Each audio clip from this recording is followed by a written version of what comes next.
My family deliberately skipped my graduation to attend a wine tasting, so I walked out of my cap and gown, changed my legal name, and completely vanished for 11 years. Tonight, my sister just shoved a sticky cocktail glass into my hand, assuming I am the catering staff at a multi-million-dollar Atlanta gala. She has absolutely no idea that I am actually the elusive tech CEO hosting this entire event, and I am about to buy the very ground she is standing on. Before I share how I brought my family's empire of lies crashing down, tell me where you are watching from in the comments. Hit the like button and subscribe if you have ever had to cut toxic people out of your life to finally realize your true worth. My name is Zariah Sterling, but for the first 24 years of my life, I was Kiara Washington. I am 35 years old now and the founder of a cybersecurity and data intelligence firm called Sterling Shield. The air inside the grand ballroom of the downtown Atlanta estate was thick with the scent of expensive perfume and the low hum of strategic networking. I stood quietly near the edge of the velvet-roped VIP lounge, holding a glass of sparkling water. I was not there to socialize. I was there to survey a massive commercial real estate property that my company was in the final stages of quietly acquiring. The crystal chandeliers cast a warm golden glow over the city's most powerful politicians and business tycoons. I wore a simple but immaculately tailored black gown. I blended in perfectly with the shadows of the room, watching the crowd move like pieces on a chessboard. It was supposed to be a purely business evening until I heard a laugh that made my spine go completely rigid. It was a high-pitched, practiced sound that I had not heard in over a decade. I turned my head slightly, and there she was, my older sister Jasmine. She was dripping in designer labels, clinging to the arm of her white husband Connor. Connor was wearing a custom suit that looked just a little too tight, trying desperately to project the image of a successful wealth manager. Jasmine looked exactly the same as I remembered her, obsessed with high society status, projecting absolute perfection for anyone who would look her way. They were navigating the crowd with a desperate kind of hunger, trying to catch the attention of the heavy hitters in the room. I watched them approach the VIP lounge entrance. I took a slow, deep breath, steadying my heart rate. I had spent 11 years building an impenetrable fortress around my emotions. I grew up in a household where appearances meant everything and genuine love meant nothing. My parents, Pastor Calvin and First Lady Beatrice, were pillars of our local Atlanta church community. They were masters of image control, heavily invested in looking like the perfect, faithful family, while ruling our home with cold calculation. Jasmine was their golden child, the one who did everything right, who dated the right men, who brought the right kind of attention to the family. I was the scapegoat, the dark cloud, the daughter who worked 3 jobs to pay for her own education because my parents refused to help. I remained perfectly still, hoping Jasmine and Connor would just walk past me toward the open bar. But Jasmine has always had a radar for people she considers beneath her. As she strutted forward, she bumped into a waiter, spilling half of her bright red cocktail down the side of her crystal glass. She let out an annoyed sigh and looked around for someone to clean up her mess. Her eyes swept over the room and landed directly on me. I saw the exact moment recognition sparked in her gaze. She blinked twice, stepping closer, her perfectly manicured eyebrows pulling together in a mixture of shock and immediate disgust. "Kiara," she gasped loudly enough for several wealthy investors nearby to turn and stare. "Oh my God, it really is you!" I maintained my neutral expression, looking her dead in the eye. I did not confirm or deny the name she called me. Jasmine did not wait for a response anyway. She looked me up and down, taking in my unadorned black dress, and her status-obsessed mind immediately came to the only conclusion it could process. She assumed I was part of the event catering staff. "Well, I suppose I should not be surprised to see you working here," she said, her voice carrying that familiar condescending edge that used to reduce me to tears when we were children. "Still dressing out of clearance bins, I see. I guess dropping off the face of the earth after you threw that tantrum over your little graduation did not pay off." Connor chuckled beside her, looking at me with thinly veiled amusement. He leaned in close to Jasmine, whispering something about how they needed to mingle with the real guests before the Sterling Group CEO arrived. He had no idea the woman he was mocking was the very CEO he was sweating through his suit to meet. Jasmine shoved the sticky, dripping cocktail glass directly into my hand, the cold condensation mixed with the sugary syrup sticking to my fingers. "Do yourself a favor, Kiara, and take care of this mess," she commanded, her tone dripping with venom. "And do try to stay out of the VIP section before security throws you out. We are trying to conduct serious business here tonight." I stood there holding the sticky glass, while the Atlanta elite watched the exchange with mild curiosity. 11 years ago, this kind of public humiliation would have crushed me. I would have run to the bathroom crying, wondering why my own sister hated me so much. I would have questioned my worth and begged for her validation. But I was no longer that scared, exhausted girl who cried in an empty graduation auditorium. I had built an empire from the ground up. I had created my own family, my own wealth, my own undeniable power. I did not scream. I did not throw the drink in her face. I did not even correct her assumption. I simply looked at my sister, smiled a polite, terrifyingly calm smile, and took the glass. Let them think what they want, I told myself. The night was still young, and the real business had not even begun. I watched Jasmine link her arm back through Connor's and strut toward the center of the room, her head held high as if she had just conquered an enemy. She was so convinced of her own superiority, so completely blind to the reality of the room she was standing in. She truly believed I was beneath her, just a ghost from her past, serving drinks to her betters. I calmly handed the dirty glass to a passing busboy and signaled to my head of security across the room. I gave him a subtle nod, letting him know everything was proceeding exactly as it needed to. My family had spent my entire childhood trying to keep me in my place. They had constantly reminded me that I would never measure up to their grand expectations. Now they had unknowingly walked right into the very center of my world, and I was going to let them dig their own graves before I buried them in the truth. Jasmine wipes her hand with a cocktail napkin and looks me up and down. Still dressing out of clearance bins. "Kiara," she scoffs. Her voice drips with artificial pity, the kind she has practiced for years in front of her church friends. "I guess dropping off the face of the earth after you threw that tantrum over your little graduation did not pay off." Connor adjusts his expensive watch and smirks. "Some people just cannot handle the real world, babe." He looks at me with thinly veiled amusement. "Leave the help to do their job. We have a $5 million meeting to prepare for." I do not argue. I do not defend myself. I just look at her perfectly contoured face and let the memory wash over me. 11 years ago, I stood in a cavernous university auditorium. The heavy fabric of my graduation gown weighed down my tired shoulders. I was 24 years old, and I had just survived 3 years of absolute hell. I worked the graveyard shift doing data entry for a logistics company, typing until my fingers cramped and my vision blurred. I waited tables every weekend dealing with rude customers just to make tip money for groceries. I tutored undergraduate students in computer science just to afford my tuition and my rent. I hardly slept. I lived on cheap coffee and sheer willpower. I was graduating at the top of my class with a master's degree in cybersecurity and data intelligence. A degree my family had told me was too difficult and too ambitious for someone like me to pursue. I had called them a month in advance. I had sent them the physical invitations in the mail. My mother had promised they would be there. She had sworn they would celebrate my achievement. So I had reserved 5 seats in the front row. I had polished my cheap shoes because I could not afford new ones. I had waited by the entrance until the absolute last second before the processional began checking the doors, hoping to see my family walk through. They never came. None of them. I walked across that stage to the sound of polite clapping from complete strangers. I looked out into the sea of proud parents holding bouquets and cheering for their children. My designated row was completely empty.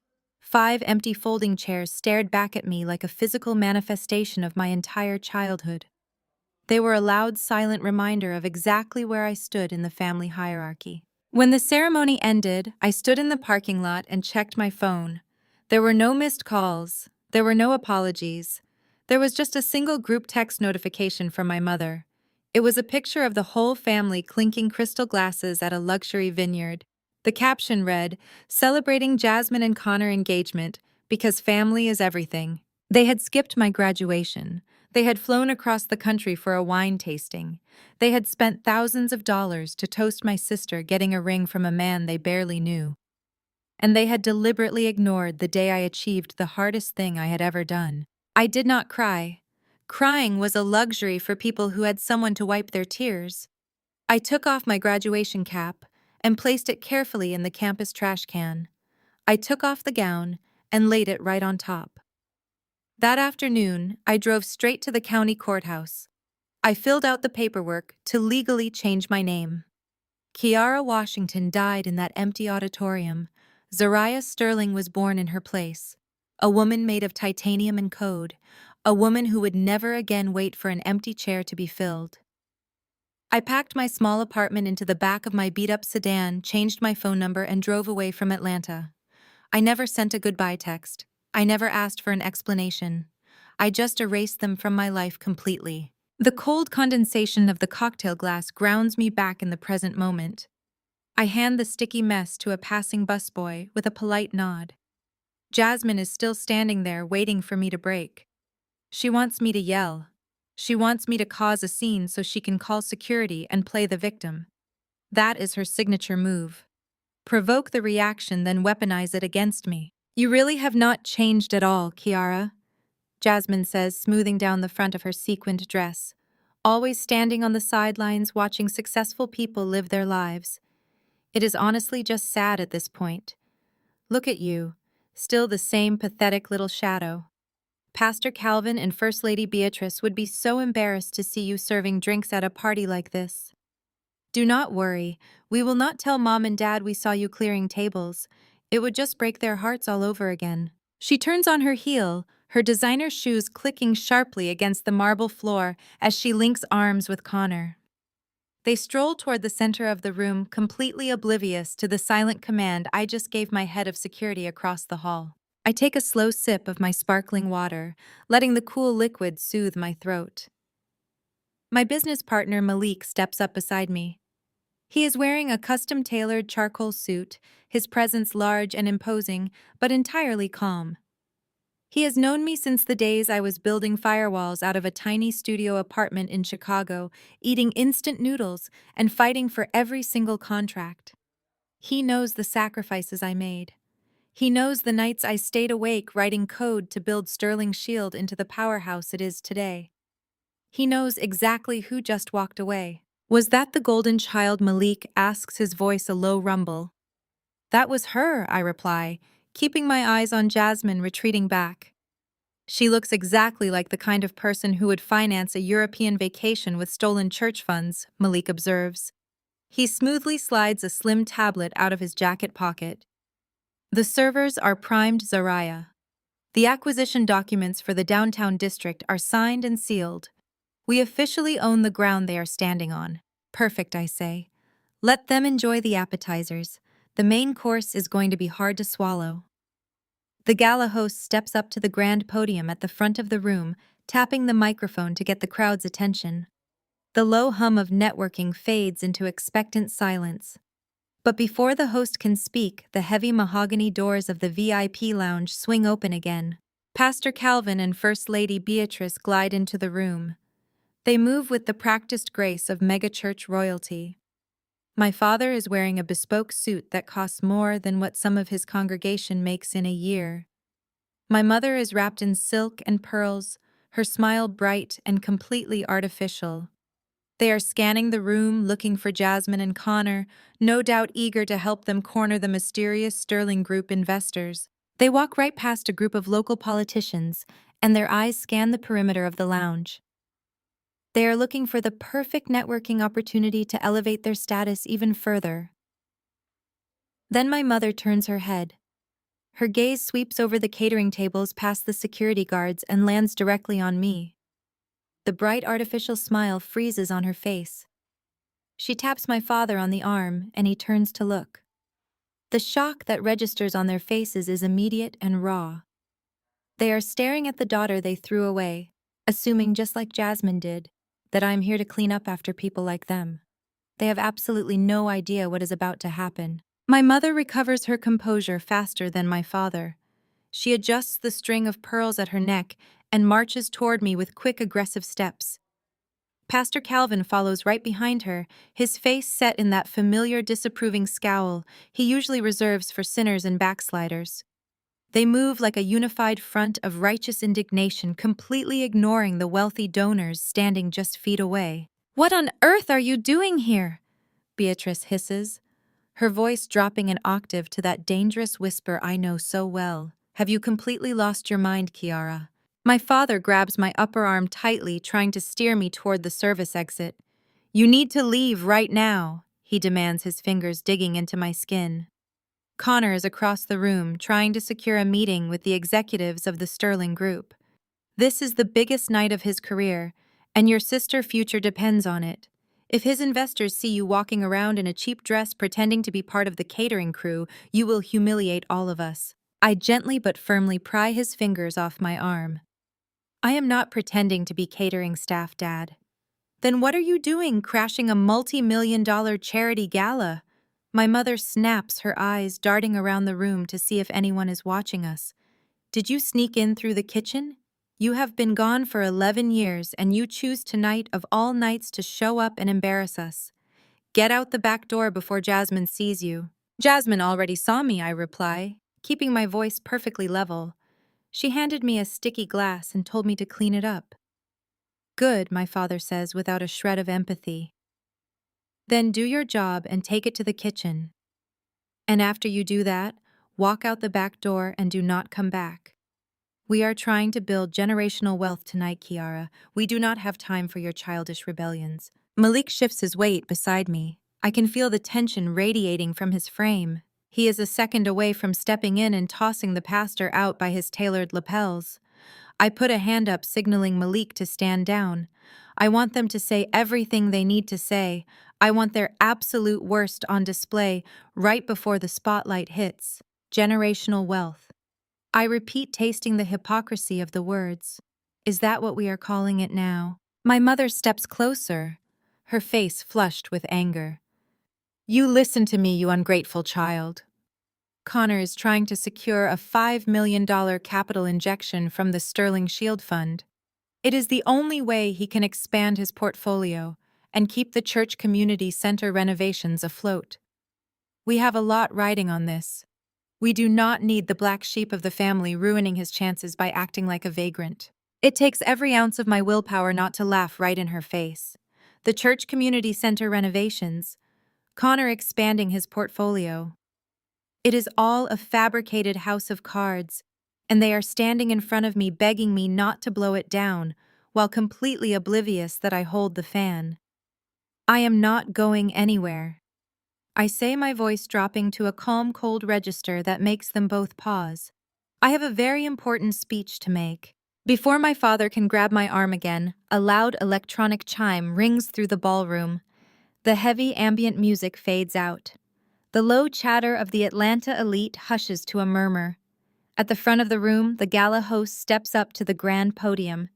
He adjusts his microphone and smiles broadly at the crowd.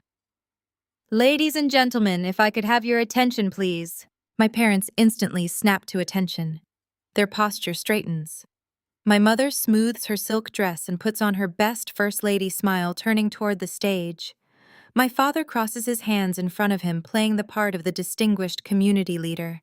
They have completely forgotten about me for a split second, mesmerized by the prospect of money and power. "Tonight is a historic night for our beautiful city," the host announces, his voice echoing through the massive speakers. "We are here to celebrate incredible philanthropic achievements, but we also have a massive announcement regarding the future of Atlanta downtown commercial district." Across the room, I see Jasmine and Connor pushing their way to the front of the crowd. Connor is sweating, wiping his forehead with a handkerchief.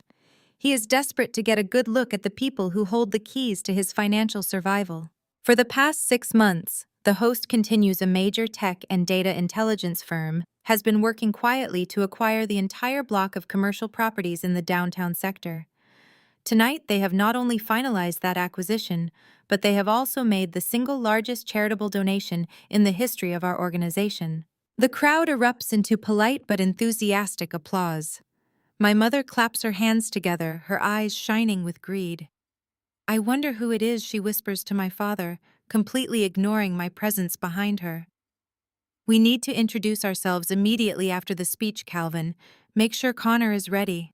The host raises his hands to quiet the room. The company responsible for this massive investment is none other than Sterling Shield, and we are incredibly honored to have the visionary founder and chief executive officer here with us tonight. Ladies and gentlemen, please join me in welcoming to the stage the new owner of the downtown district, Zariah Sterling. The applause swells into a roar.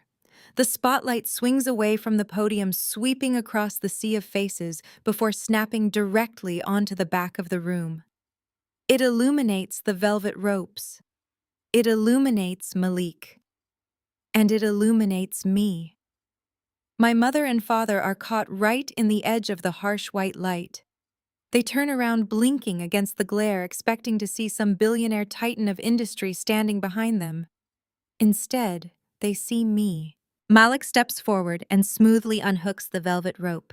He gestures toward the center aisle with a respectful nod. "After you, boss," he says, his voice carrying clearly over the surrounding applause. I do not move right away. I stand perfectly still, bathed in the spotlight, and look directly at my parents. The realization hits them like a physical blow. The blood drains from my mother's face so fast she looks like a ghost. Her jaw drops open and she physically stumbles backward, bumping into a cocktail table.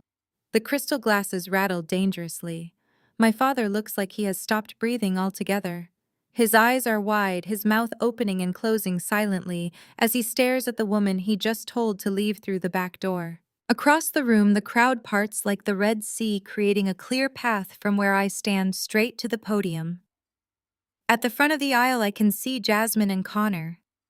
Jasmine has her phone out ready to record the CEO. When she sees me walking down the aisle, bathed in the spotlight, surrounded by thunderous applause, her phone literally slips from her fingers and shatters on the marble floor. Connor looks like he is going to be sick. I walk down the center aisle with slow, deliberate steps. I do not rush. I own every square inch of the floor beneath my feet. I pass mayors. I pass real estate moguls. I pass the Atlanta elite, who nod at me with deep respect. I pass Jasmine, who is shaking her head in violent disbelief, her hands covering her mouth. I pass Connor, who is hyperventilating into his expensive collar. I walk up the steps to the stage.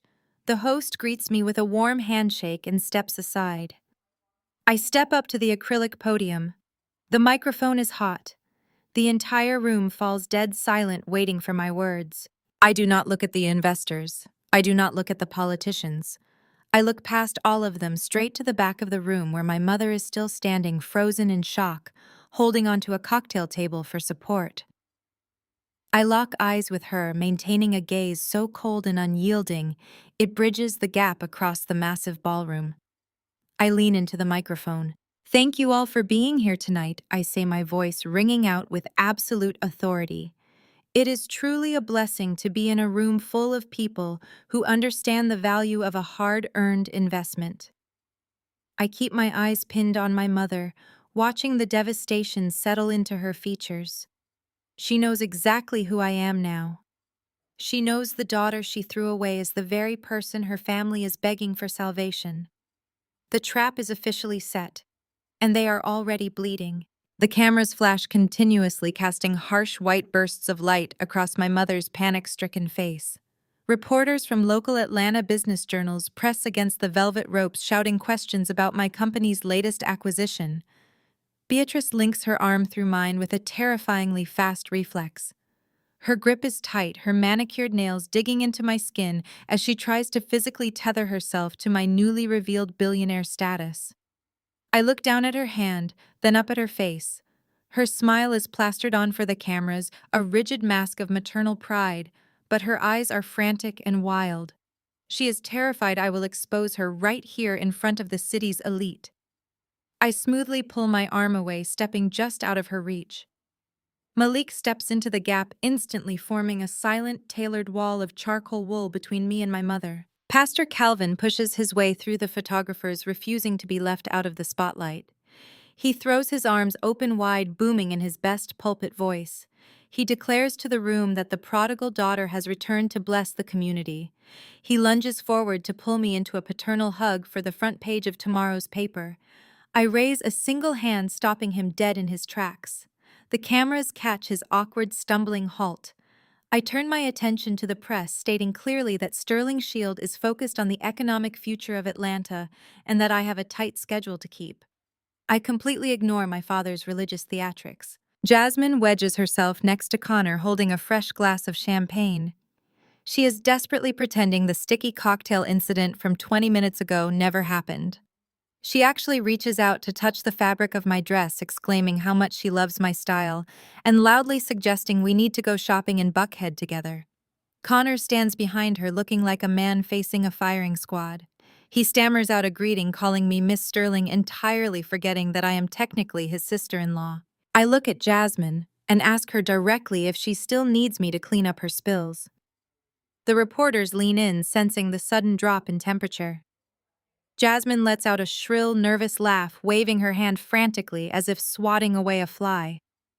She tells the reporters we have this hilarious sibling rivalry and that I always had such a dry sense of humor. I do not laugh. I just stare at her until her fake smile fractures and her eyes drop to the floor. Pastor Calvin realizes the public setting is dangerous ground. They cannot control the narrative with Malik and a dozen reporters documenting every micro-expression. He changes tactics immediately. He drops his voice to a tone of deep manufactured sincerity. He tells me that 11 years is too long and the family needs to heal. He formally invites me to the pastoral estate for Sunday dinner. Just family, he insists. A chance to break bread, put the past behind us, and reconnect under God's grace. I know exactly what this is. It is a calculated ambush. They want me on their turf, away from the media, where they can deploy decades of religious guilt and emotional manipulation to extract a piece of my empire. I look at Malik. He gives me a microscopic nod. We both know the best way to destroy a parasite is to invite it to feed. I turn back to Calvin and accept the invitation. I tell him I will be there at 4 o'clock sharp, and I am bringing my business partner. Calvin tries to object to Malik attending, stating it should be an intimate family gathering.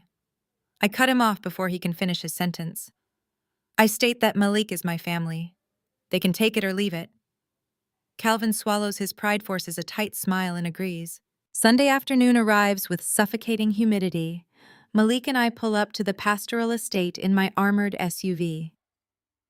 The house is a sprawling, ostentatious brick mansion in an affluent Atlanta suburb, paid for by the tithes of working-class congregants. We walk through the heavy oak doors, and the smell of roasted turkey and candied yams hits me instantly. It is the smell of my childhood, a scent that used to mean safety before I learned the truth about the predators cooking the food. They have pulled out all the stops. The dining room table is set with the fine china they only use for visiting bishops and wealthy political donors. Beatrice greets us at the door wearing a perfectly pressed Sunday suit. She tries to hug me again, but I sidestep smoothly, handing her a bottle of vintage wine. Jasmine is sitting at the dining table, already scrolling through her phone. When I walk in, she immediately holds up her camera and tries to record a live video for her followers, loudly announcing that she is spending the afternoon with her brilliant CEO sister. I tell her to put the phone away immediately, or I am walking out the front door. She pouts, playing the wounded sibling, but Connor quickly forces her to comply. He is desperate. I can smell the impending financial ruin radiating off his cheap cologne. We sit down to eat. Calvin stands at the head of the table and begins a long theatrical prayer. He thanks God for bringing his wandering lamb back to the fold and explicitly thanks the Lord for blessing me with unimaginable wealth. He actually uses the phrase unimaginable wealth while his eyes are closed in fake reverence. I open my eyes and catch Malik staring at the crystal chandelier in absolute disbelief. As the heavy porcelain plates are passed around the table, the psychological warfare begins in earnest. Beatrice kicks it off by sighing heavily and looking at me with tragic maternal eyes. She asks why I never called, claiming they searched everywhere for me and cried themselves to sleep for years. I calmly set down my silver fork. I look directly into her eyes and remind her that they were too busy at a luxury wine tasting to attend my graduation. I remind her that I sent 3 separate emails indicating I was moving out of state, all of which went completely unanswered. Calvin wipes his mouth with a linen napkin and shakes his head, adopting a gentle, condescending tone designed to make me feel small. He tells me I misunderstood their intentions completely. He claims they skipped the graduation on purpose because they were teaching me independence. He says they knew I was a strong Black woman who needed to learn how to stand on my own 2 feet without relying on my parents for applause. He literally tells me that my current status as a tech billionaire is a direct result of their tough love. He sits there in his tailored suit and expects me to thank him for abandoning me when I had absolutely nothing. Jasmine chimes in right on cue, expertly playing the victim. She dramatically places a hand over her chest and says her wedding planning was ruined because I selfishly ran away. She claims she cried every day looking for a sister to help her pick out floral arrangements and wedding dresses.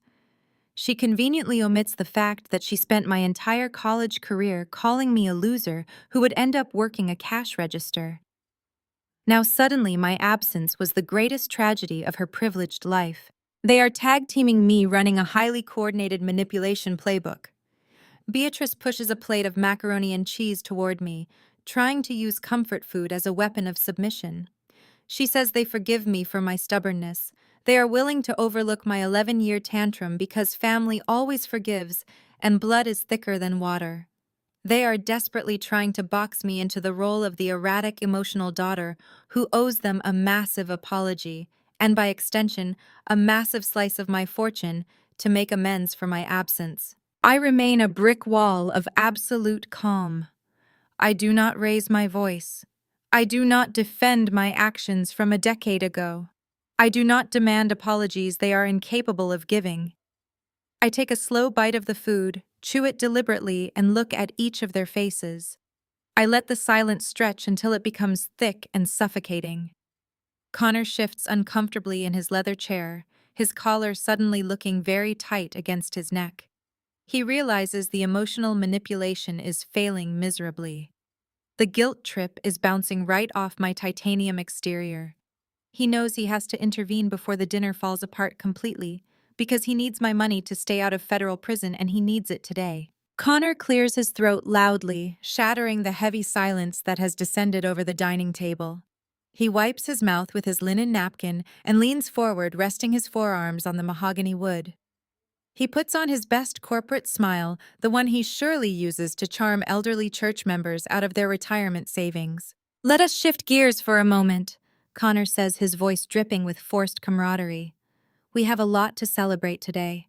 Zariah has achieved incredible things, and I think we all need to recognize that. You have built an absolute empire, Zariah.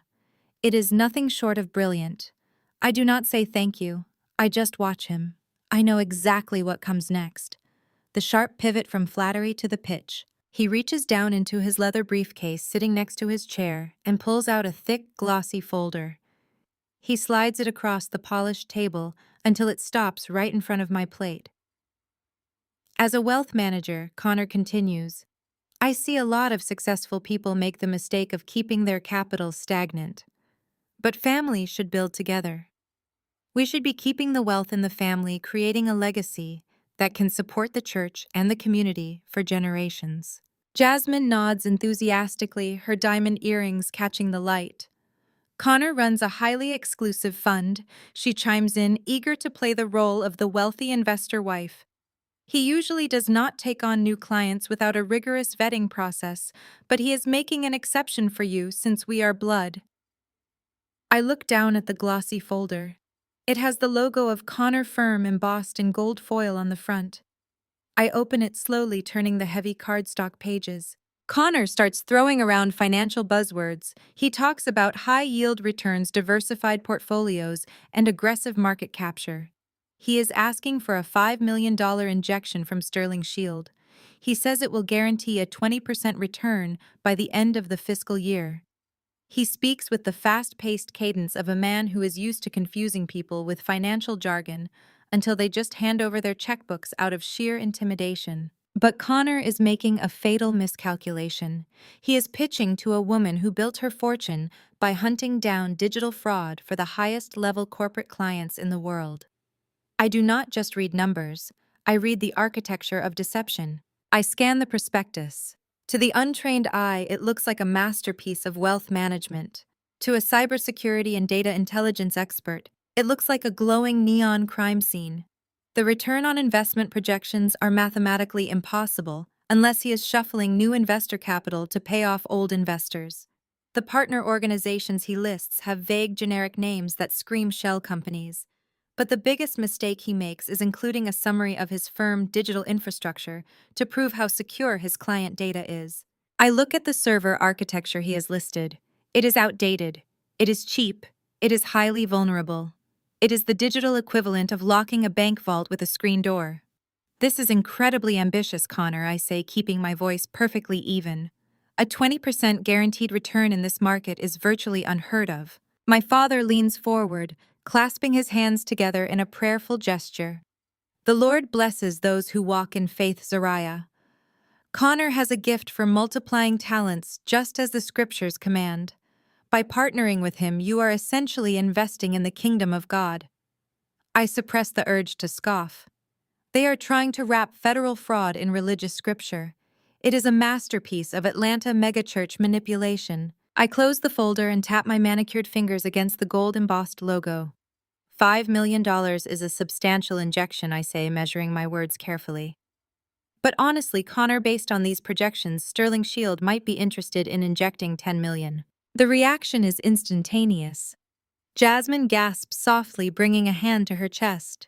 My mother lets out a loud praise the Lord. My father leans back in his chair, a look of supreme satisfaction settling over his features. He thinks he has won. He thinks the prodigal daughter has finally bowed to his authority and opened her wallet out of sheer guilt. Connor swallows hard. His eyes dilate with pure, unadulterated greed. 10 million, he repeats, trying to keep his voice steady, but failing. His hands are actually trembling against the edge of the table. That would be an unprecedented move for my firm. We could finalize the paperwork by Tuesday morning. I will have my legal team draft the contracts tonight. Not so fast, I say, raising a single finger to halt his momentum. I look over at Malik, who is already pulling out his secure tablet with a completely straight face. As the CEO of a data intelligence firm, I have a strict fiduciary duty to my board. I explain, I cannot wire $10 million into a financial institution without running a standard digital compliance audit. We need to ensure your firm's cybersecurity infrastructure meets our corporate standards. It is just protocol to protect the asset transfer. Connor's smile falters. The color begins to drain from his face, leaving him looking slightly green. What kind of audit, he asks, his voice suddenly tight and high-pitched. Nothing intrusive, Malik says, jumping into the conversation smoothly. We just need remote administrative access to your firm main servers for 48 hours. I will run a background diagnostic to verify your encryption protocols and data redundancy. If everything checks out, the funds will be cleared for transfer immediately. Connor shifts in his seat violently. He pulls at his collar. He knows exactly what is hiding on those servers. He knows that if anyone looks too closely, the entire illusion of his wealth will shatter into a million pieces. He starts to stutter, making excuses about client confidentiality and proprietary trading algorithms. He says his current IT guy might not be comfortable granting root access to an outside firm. I lean forward, resting my elbows on the table, and look him dead in the eye. Connor, I say, my voice dropping to a cool, clinical whisper. I am offering you $10 million to keep the wealth in the family. If your servers are as secure as this beautiful prospectus claims, then a simple diagnostic scan should not be a problem. But if you cannot clear a basic compliance check, then I cannot authorize the wire. It is your call. The trap is wide open. The bait is dangling right in front of his face. Jasmine kicks him under the table. I can hear the dull thud of her designer shoe hitting his shin.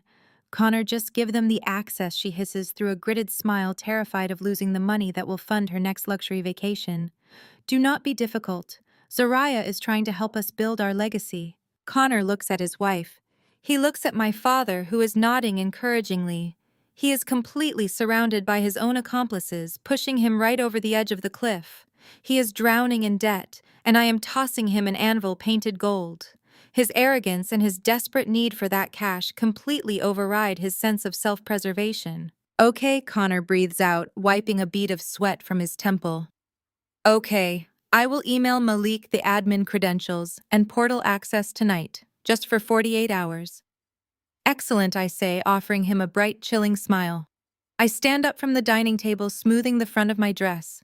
Malik stands up right beside me, slipping the glossy prospectus into his briefcase. I look around the room at my family. They are practically vibrating with excitement, entirely convinced they have just successfully conned the billionaire daughter out of her fortune. They think I am exactly the same desperate girl, seeking their validation. Thank you for the dinner, Mother, I say, my voice echoing in the large, extravagant dining room. It was incredibly revealing. We will be in touch very soon. I turn and walk out the heavy oak doors with Malik right behind me. We step out into the humid Atlanta afternoon and climb into the back of my armored SUV. As soon as the doors close, the heavy silence of the vehicle surrounds us. I look at Malik, and he looks back at me, a dangerous smile spreading across his face. The bait has been taken, the access is secured, the real audit is about to begin. The very next morning, the Atlanta sun is already baking the pavement outside my downtown headquarters. I am sitting behind a massive desk of reclaimed black walnut, overlooking the city skyline. Through the soundproof glass wall of my office, I can see Malik in the secured server room. He is already deep into the digital audit of Connor and his so-called wealth management firm. The portal access Connor handed over in a panic last night was the digital equivalent of giving a master thief the master key to your house. My desk phone chimes softly. My executive assistant informs me that First Lady Beatrice and my sister Jasmine are in the ground floor lobby demanding to come up. They do not have an appointment. They simply bypassed normal protocol, expecting their status as my blood relatives to grant them ultimate clearance. I tell my assistant to send them up and to bring a full tea service to my office. I want them to feel entirely comfortable while they dig themselves into a hole they will never escape. A few minutes later, the private elevator doors slide open. My mother and sister step into the executive suite. They pause for a fraction of a second, taking in the sweeping panoramic views, the minimalist modern art, and the dozens of highly focused analysts working quietly at their stations. For a moment, the sheer scale of Sterling's shield intimidates them. But Beatrice recovers quickly. She straightens her tailored blazer, lifts her chin, and marches into my office as if she owns the building. Jasmine follows closely behind, clutching a designer handbag like a shield. They take their seats on the white leather sofas opposite my desk. My assistant quietly pours Earl Grey tea into porcelain cups, sets down a plate of artisanal pastries, and vanishes. I do not offer small talk. I simply cross my legs, lean back in my chair, and wait. Beatrice picks up her teacup, holding it with practiced elegance. We needed to see you this morning, Zariah. She begins, deliberately using my legal name for the first time. Your father and I were up late praying over you. We are deeply concerned about your spiritual foundation. You have been blessed with all this material wealth, but you have strayed so far from the community that raised you. I take a slow sip of my tea. I do not react. I let the silence force her to keep talking. You vanished for 11 years, Beatrice continues, her voice taking on that gentle scolding tone she uses on the church congregation. You turned your back on God and your family. Do you have any idea the shame we endured? Having to tell the parishioners that our daughter walked away from her faith and her bloodline. We protected your reputation. We told people you were doing mission work abroad. We covered your tracks because we love you. I remain a brick wall of calm. I watch the way her eyes dart around my office, calculating the net worth of every piece of furniture. She is trying to box me into the role of the selfish prodigal daughter who owes her parents a massive debt for their supposed grace. Jasmine sets her cup down with a sharp clink. She leans forward, her face contorting into a mask of deep, manufactured pain. "You have no idea what you put me through," she says, her voice trembling perfectly on cue. "Do you know how humiliating it was to plan my wedding without a sister? Everyone kept asking where you were. I had to stand at the altar smiling for the cameras while my heart was breaking because my own flesh and blood abandoned me on the most important day of my life." Jasmine forces a single tear to fall down her cheek. She expertly dabs it away with a napkin. "I had to carry the entire burden of this family reputation alone," she cries. "Mom and Dad were devastated. I had to be the strong one. I had to be the perfect daughter to make up for the gaping hole you left in our home. You got to run away and play tech CEO while I stayed behind and held this family together." I keep sipping my tea. I do not remind Jasmine that she spent my entire college career calling me a loser. I do not remind her that she intentionally scheduled her engagement wine tasting on the exact day of my master's degree graduation, guaranteeing my parents would skip my ceremony. I do not point out that she was absolutely thrilled by my absence because it meant she finally had the stage entirely to herself.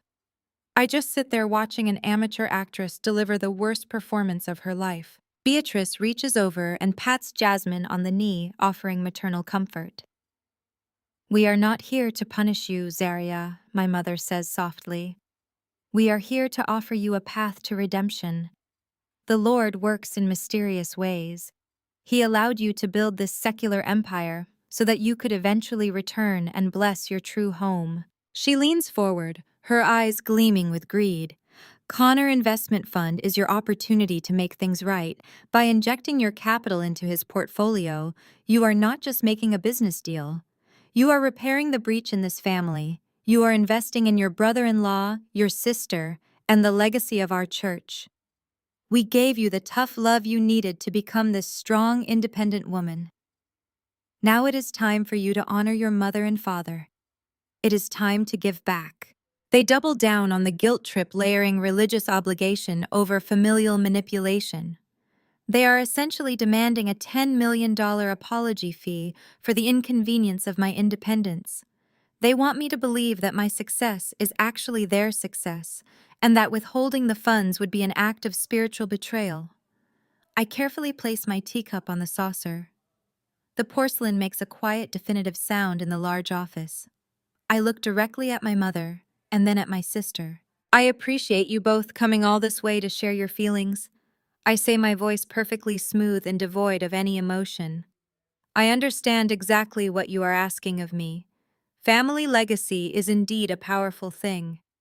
As I told Connor last night, my team is currently running the compliance audit on his servers. If his financial foundation is as blessed and secure as you claim, then the transfer will proceed exactly as it should." Beatrice smiles, a wide, triumphant grin spreading across her face. She thinks she has won. She thinks the heavy layer of religious guilt and sisterly tears has successfully broken my defenses. She stands up, smoothing her skirt, and gestures for Jasmine to do the same. "We knew you would see the light, daughter," Beatrice says. "We will see you at the Jubilee banquet this weekend. It will be a wonderful time to celebrate our family uniting once again." I nod politely. They walk out of my office radiating arrogant satisfaction.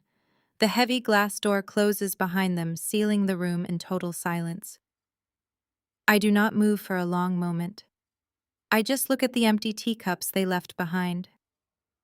My desk phone lights up and Malik steps out of the server room. He walks into my office, his face set in a grim, rigid expression. He is holding a thick stack of printed server logs. He tosses the papers onto my black walnut desk. I look down at the first page of the code. The numbers tell a story that is far worse than I ever imagined. The guilt trip was not just about securing a payday. It was an act of absolute desperation. I pick up the first page of the server logs Malik just tossed onto my desk. The fluorescent lights of my office catch the stark black ink on the white paper.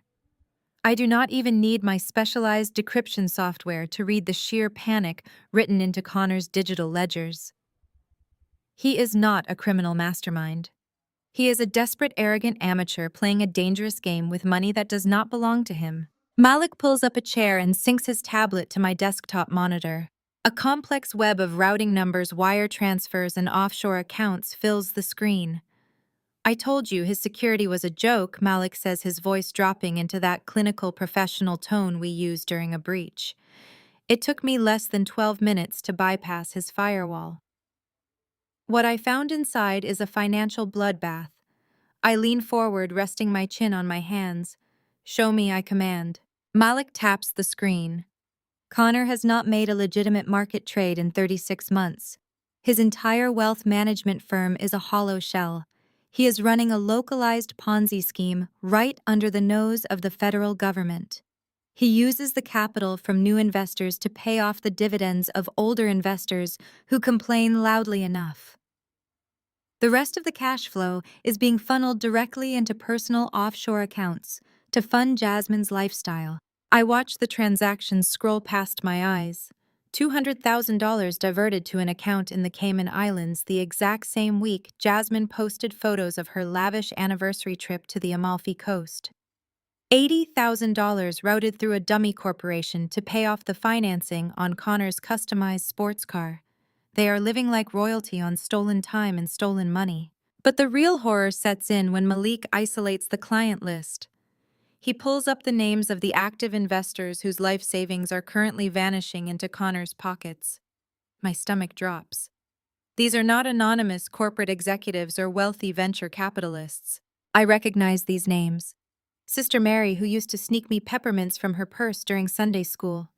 Deacon Hayes, who ran the neighborhood youth outreach program. Mother Jenkins, a widow who has attended my father's church for 40 years and lives on a fixed income. Connor did not build his client base through Wall Street networking. He built it by targeting the most vulnerable, trusting members of my parents' congregation. He preyed on the elderly congregants who trusted him simply because he was married to the pastor's daughter. And my father let him do it. My father served his own flock up on a silver platter. They are draining the community dry, I say. My voice tight with a cold, furious clarity. Every designer bag Jasmine flaunts online was paid for by the retirement funds of people who barely have enough to buy groceries. It gets worse, Zaria Malik says, leaning closer to the screen. A Ponzi scheme needs massive initial capital to get off the ground. You have to show early success to attract the rest of the marks. Look at the seed money. Look at the foundational ledger from 5 years ago. Malik pulls up a wire transfer dated exactly 5 years and 2 months ago. It is a massive injection of capital, $2.5 million wired directly into Connor's startup fund. Trace the routing number. I instruct, my fingers flying across my own keyboard as I sync with Malik's terminal. Cut through the shell companies, find the source. We work in absolute silence for 5 minutes, slicing through layers of cheap digital obfuscation. Connor tried to bounce the money through 2 fake consulting firms, but he left a digital footprint wide enough to drive a truck through. The algorithm locks onto the origin account. The screen flashes green as the source verification completes. I stare at the name on the account. The breath leaves my lungs. The origin account does not belong to a bank. It does not belong to a private investor. It belongs to the First Baptist Church of Atlanta. Specifically, it belongs to the Community Center Expansion Fund. My mind races, connecting the dots with sickening speed. 11 years ago, that community center was the heart of our neighborhood. It was the place where kids went after school to stay off the streets.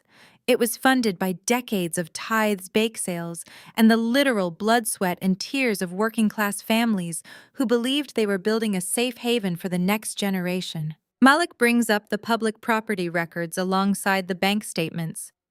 Calvin and Beatrice did not just empty the cash accounts. They secretly mortgaged the physical community center building using the church's property deed as collateral for a high-interest commercial loan.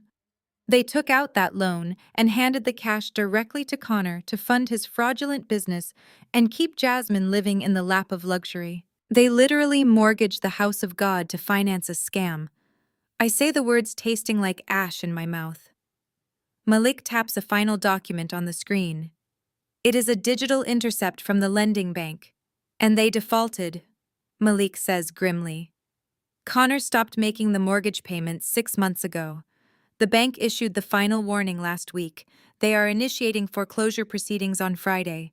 The community center is going to be seized and auctioned off by the end of the month. I sit back in my leather chair. The sheer magnitude of their betrayal is staggering. They did not just abandon me. They abandoned their entire community.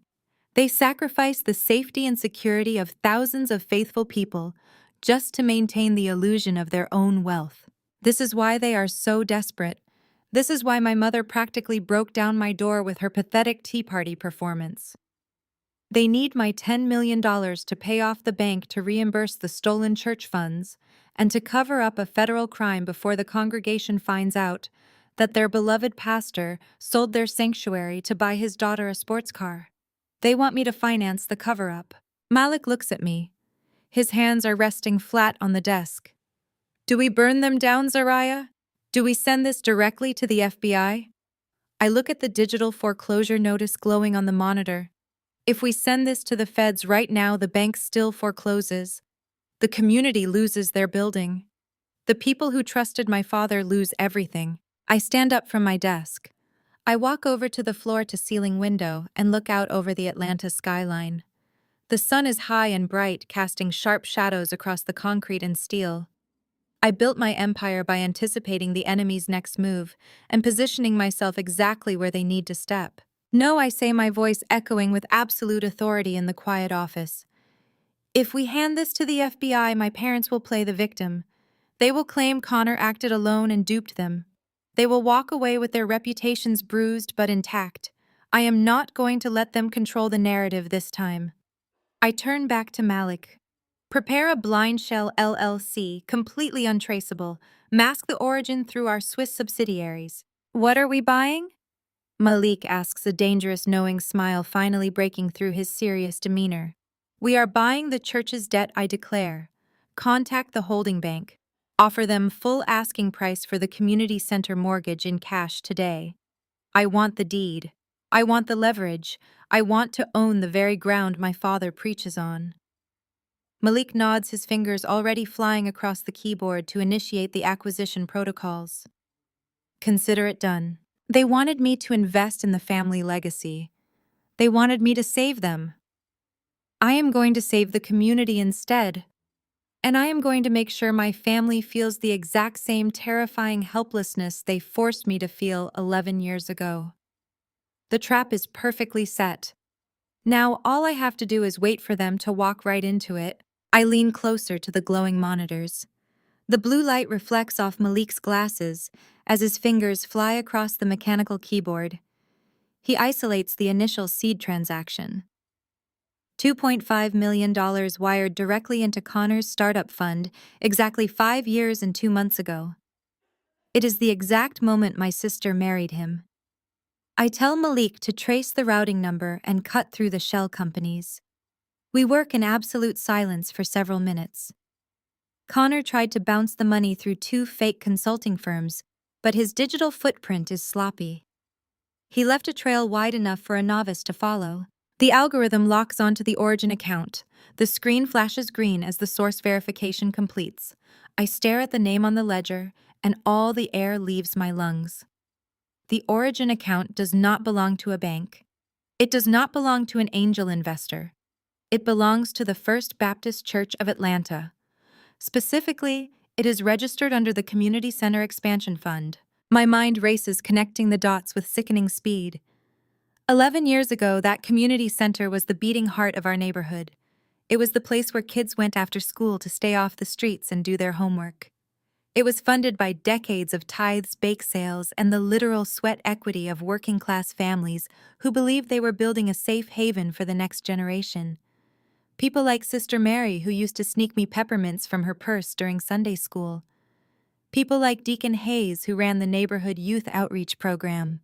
Mother Jenkins, a widow who has attended my father's church for 40 years and lives on a fixed income.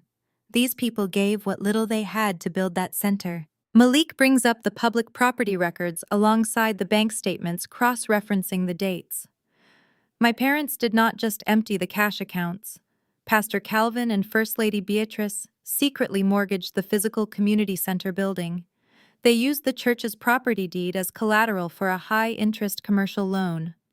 They took out that loan and handed the cash directly to Connor to fund his fraudulent business and keep Jasmine living in the lap of luxury.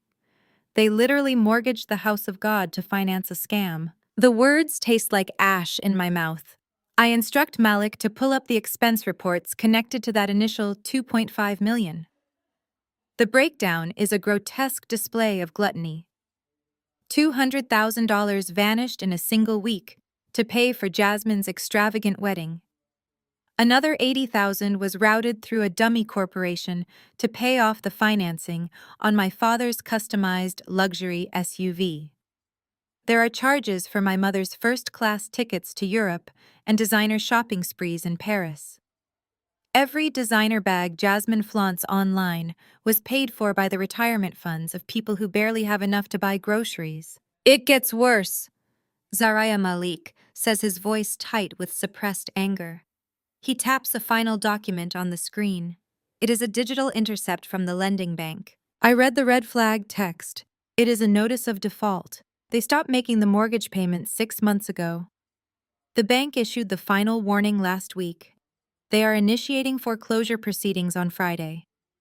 The community center is going to be seized and auctioned off by the end of the month. The doors will be padlocked. The after-school programs will be shut down.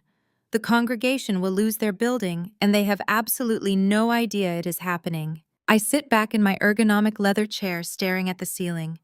The sheer magnitude of their betrayal is staggering. They did not just abandon me when I needed them. They abandoned their entire community. They sacrificed the safety and security of thousands of faithful people just to maintain the illusion of their own wealth and superiority. This is why they are so desperate. This is why my mother practically broke down my office door with her pathetic tea party performance. This is why my father suddenly cares about my spiritual foundation and family legacy. They need my $10 million to pay off the bank to reimburse the stolen church funds and to cover up a federal crime before the congregation finds out that their beloved pastor sold their sanctuary to buy his daughter a wedding dress. They want me to finance the cover-up. They want me to be their unwitting accomplice. Malik looks at me, his hands are resting flat on the desk. Do we burn them down, Zaraya? Do we package this up and send it directly to the FBI? I look at the digital foreclosure notice glowing on the monitor. If we send this to the feds right now, the bank still forecloses. The community loses their building. The people who trusted my father lose everything they built. The collateral damage would be catastrophic for the innocent families who rely on that center. Furthermore, if the authorities step in now, my parents will immediately play the victim.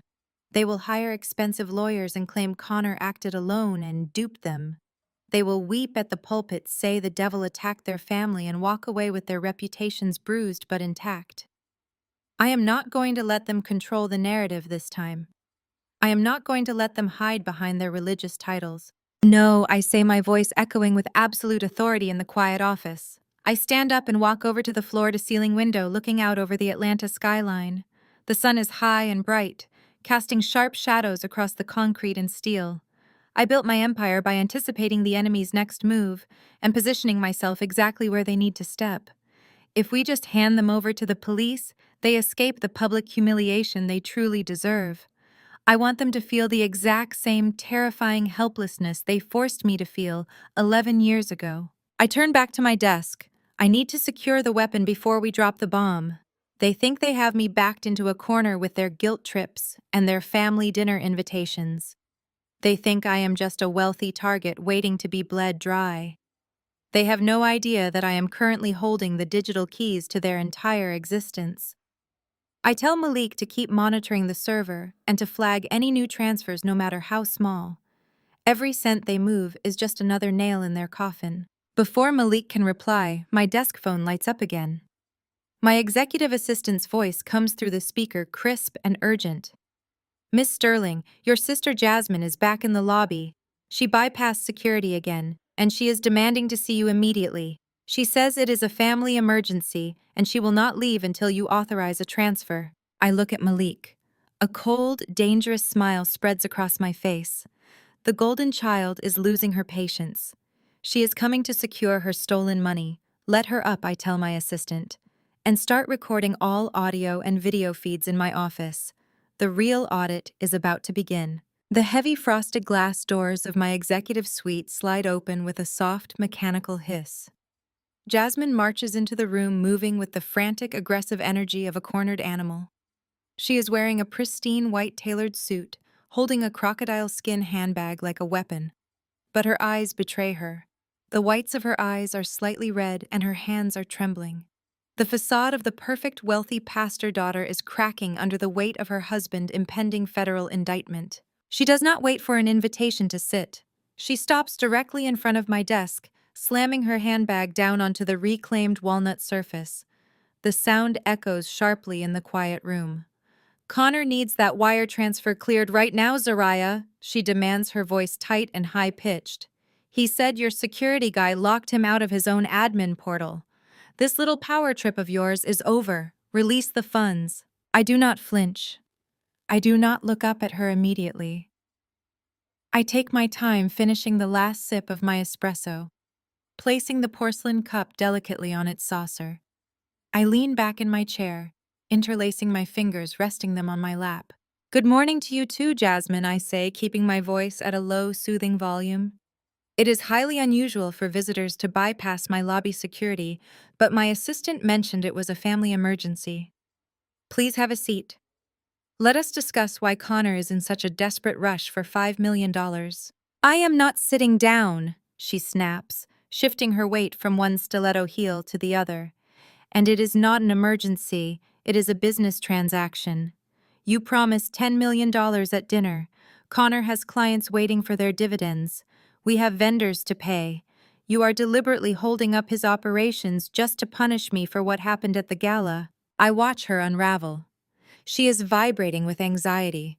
She has no idea that Malik and I have already seen the bottom of Connor, empty, fraudulent ledgers. She has no idea I know about the mortgaged community center. She genuinely believes she can still bully me into submission by raising her voice and throwing a tantrum exactly like she did when we were teenagers. Compliance audits take time, Jasmine, I reply smoothly. If Connor Financial Architecture is as robust as his prospectus claims, then a 48-hour diagnostic should not cause any operational delays.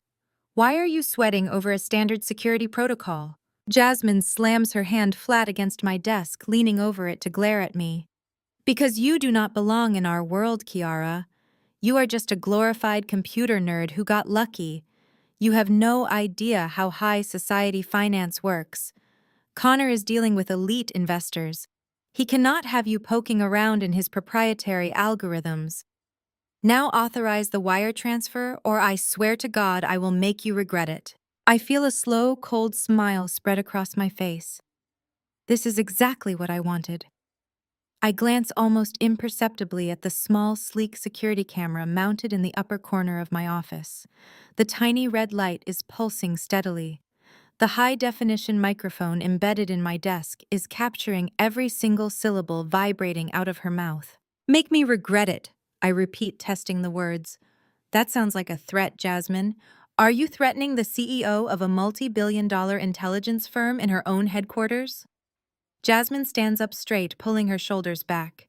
She reaches into her designer handbag and pulls out her smartphone, tapping the screen aggressively. I am not threatening you, she sneers, her voice dripping with venom. I am making a promise. I have over 2 million followers across my social media platforms. I am the first daughter of one of the largest mega churches in Atlanta. People listen to me, they trust me. If you do not authorize that transfer to my husband by noon today, I am going to go live on every single platform I have. She paces across the room, waving her phone in the air. I am going to tell the whole world the truth about the great Zariah Sterling. I will tell them you are a bitter, jealous woman who turned her back on God and abandoned her loving family. I will tell them you are a ruthless corporate tyrant who is hoarding wealth while your own flesh and blood struggles. I will say you are trying to bankrupt a minority-owned wealth management firm out of pure spite. I watch her pace, letting her talk, letting her incriminate herself entirely.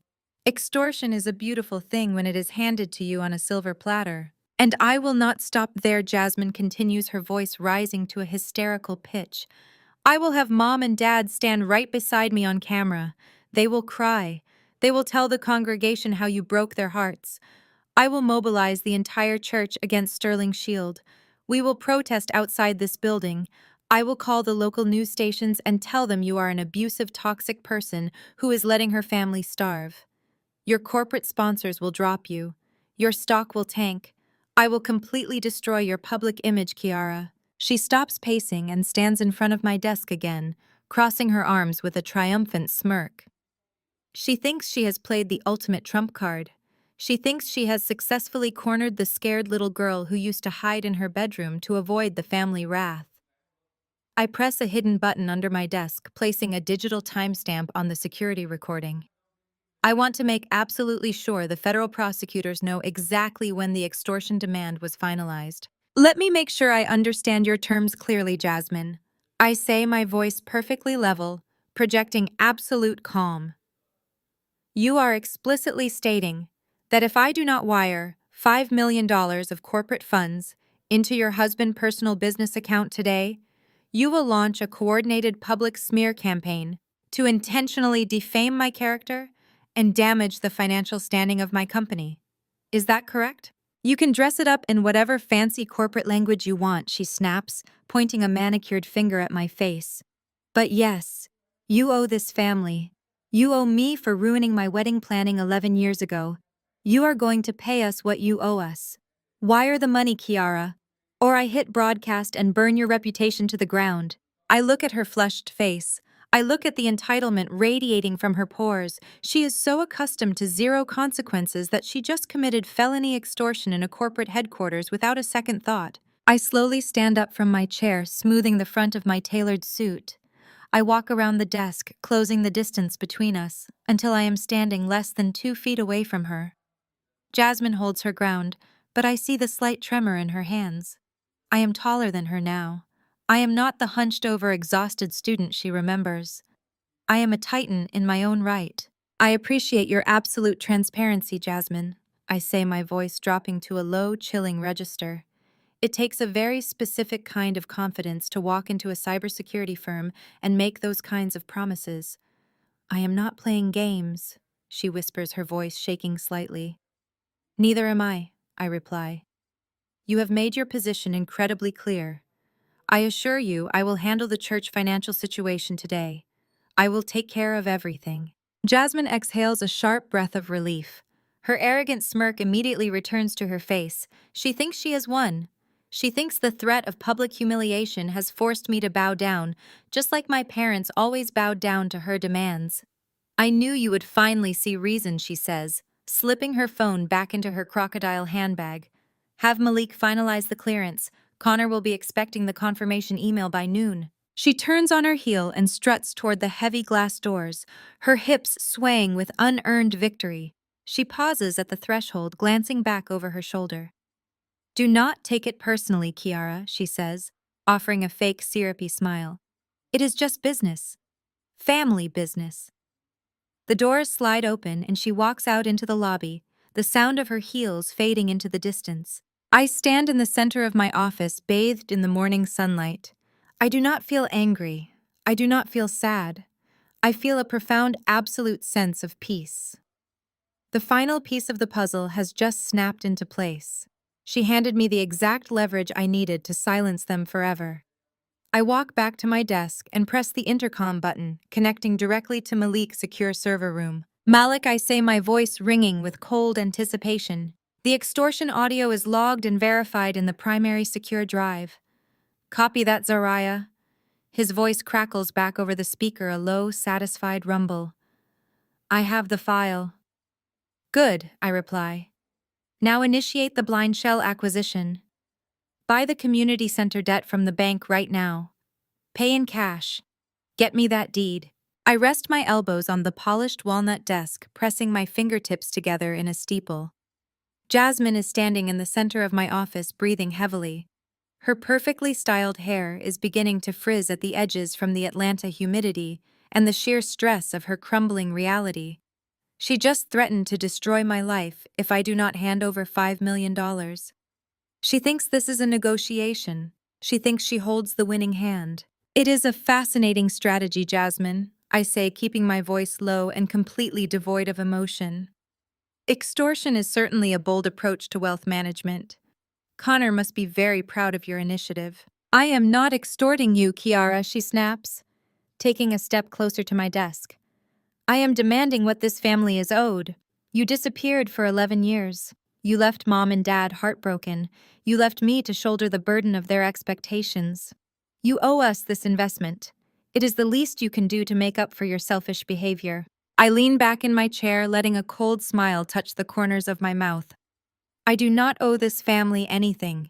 But since you are so eager to discuss financial obligations, let us talk about the First Baptist Church of Atlanta. Jasmine freezes. The color violently drains from her face, leaving her looking pale and sickly beneath her expensive makeup. Her eyes dart around the room as if searching for an escape route. "What are you talking about?" she whispers, her voice suddenly lacking its previous venom. "I am talking about the $2.5 million your husband took from the Community Center Expansion Fund. I say my words precise and lethal. I am talking about the fact that Mom and Dad secretly mortgaged the church property to finance Connor fraudulent business and your luxury lifestyle. I am talking about the foreclosure notice that the bank issued last week." Jasmine stumbles backward, hitting the edge of a white leather sofa. She collapses onto it, her crocodile handbag dropping to the floor. She stares at me, her mouth opening and closing silently. "You are lying," she finally manages to say, though her voice is trembling violently. "Connor would never do that. Mom and Dad would never do that." I tap a few keys on my computer, bringing up the server logs Malik decrypted. I turn the monitor so she can see the glowing screen. "Numbers do not lie, Jasmine," I say. "I have the wire transfers, I have the bank statements, I have the exact routing numbers linking the church mortgage directly to Connor offshore accounts. I know exactly how much of that money went toward your European vacations and your designer wardrobe." She covers her mouth with her hand, a stifled sob escaping her lips. The reality of the situation is crashing down on her. The perfect image she has meticulously crafted for her 2 million social media followers is about to be obliterated.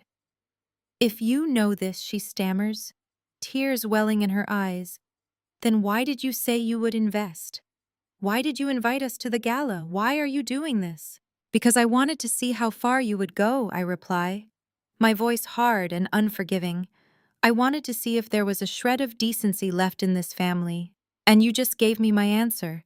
You walked into my office and tried to blackmail me to cover up a federal crime." Jasmine drops her head into her hands, her shoulders shaking with genuine terror. "What are you going to do?" she asks, her voice muffled by her fingers. "Are you going to send this to the police?" I look at her, the sister who spent my entire life making me feel small and worthless. I look at the woman who skipped my graduation to drink expensive wine and post about it on Instagram. I reach under my desk and press a button, unlocking the heavy glass doors to my executive suite. "Get out," I command. Jasmine looks up, her tear-streaked face a mask of utter confusion. "You are letting me go." "I am telling you to leave my office," I clarify. "Tell Connor the $5 million transfer is canceled. Tell Mom and Dad I will see them at the Jubilee banquet this weekend. We have a lot to celebrate." She scrambles to her feet, snatching her handbag from the floor. She practically runs out of the office, her heels clicking erratically on the marble floor. I watch her disappear into the elevator. The doors slide shut, sealing her fate. I pick up my desk phone and press the intercom button, connecting directly to Malik in the secure server room. "Malik," I say, my voice ringing with cold anticipation. "The extortion audio is logged and verified in the primary secure drive." "Copy that, Zariah." His voice crackles back over the speaker, a low, satisfied rumble. "I have the file." "Good," I reply. "Now initiate the blind shell acquisition. Buy the community center debt from the bank right now. Pay in cash. Get me that deed." Saturday evening wraps around Atlanta in a blanket of suffocating heat. But inside the grand ballroom of the downtown convention center, the air is perfectly chilled and heavy with the scent of white lilies and expensive cologne. The First Baptist Church is celebrating its 50th anniversary Jubilee banquet. It is an event designed to project absolute power and divine favor. The room is draped in royal purple and gold. Towering crystal centerpieces sit on dozens of tables. The entire congregation is present, dressed in their absolute best alongside local politicians, city council members, and the upper echelon of Atlanta high society. Malik and I walk through the double doors and are immediately escorted to the primary VIP table located right at the foot of the stage. This is the seat of honor. It is a strategic placement designed to put me directly in the crosshairs of 3,000 pairs of eyes. My parents have spared no expense to put on this show. First Lady Beatrice is working the room in a custom beaded gown that easily costs more than a semester of college tuition. She is shaking hands and accepting compliments, projecting the image of a humble servant of God while dripping in diamonds. Pastor Calvin is holding court near the stage, laughing with the mayor and securing his political alliances. They are floating on a cloud of absolute arrogance. They truly believe they have outsmarted a cybersecurity CEO. They think my presence here tonight is a white flag of surrender. Jasmine and Connor are already seated at our table when we arrive. Jasmine looks like she just won the lottery. She is wearing a silk dress, holding a flute of champagne, and chatting animatedly with the wife of a state senator. When she sees me sit down across from her, a smug, triumphant smile spreads across her face. She genuinely believes her pathetic blackmail attempt in my office actually worked. She thinks I bought the church debt to cover their tracks and that I am about to write Connor a $5 million check just to keep her mouth shut. Connor looks equally relieved. The sweat that was pouring off him at the charity gala is gone. He leans back in his velvet chair, adjusting his silk tie, looking at me with the unearned confidence of a mediocre man who thinks he just conquered the world. He leans across the table, lowering his voice so only I can hear. "I am really glad you finally saw the light." Zaria, Connor whispers, his tone dripping with patronizing warmth. "Keeping the wealth in the family is the right move. I will have the final transfer documents ready for your signature immediately after the dinner. You are saving the community tonight." I do not blink. I do not break eye contact. I simply offer him a razor-thin smile. "You have no idea what I am doing for this community, Connor," I reply, my voice perfectly flat. I turn my attention away from him and look out over the sprawling banquet hall. Beyond the VIP tables filled with politicians and wealthy donors, I see the real heart of the church. I see the working-class families who sit in the pews every Sunday. I see Mother Jenkins wearing her finest Sunday hat chatting with Deacon Hayes. I see the choir members, the youth group leaders, the volunteers who run the food pantry. These are the people who gave 10% of their modest incomes every single week for decades. They sacrificed their own financial security to build the community center. They trusted their spiritual leader to protect their sanctuary. They are sitting out there smiling and celebrating, completely unaware that their pastor secretly mortgaged their building to buy his daughter a luxury car. They have no idea that the bank is legally authorized to padlock their community center doors on Friday morning. Looking at their faithful, smiling faces fuels the cold titanium resolve burning in my chest. The heavy folded deed to the community center is resting safely inside the breast pocket of Malik's tailored jacket. The weapon is secured, the target is in sight. The grand ballroom lights slowly dim. A spotlight hits the center of the stage. The massive church choir begins to sing a rousing, beautiful gospel arrangement that brings the entire room to its feet. The music swells, filling the cavernous space with a powerful sense of unity and faith. It is a breathtaking performance weaponized perfectly to manipulate the emotions of every person in the room. As the final triumphant note fades, the crowd erupts into applause. Pastor Calvin steps out from behind the velvet curtain and walks up to the acrylic podium. He is a master of the stage.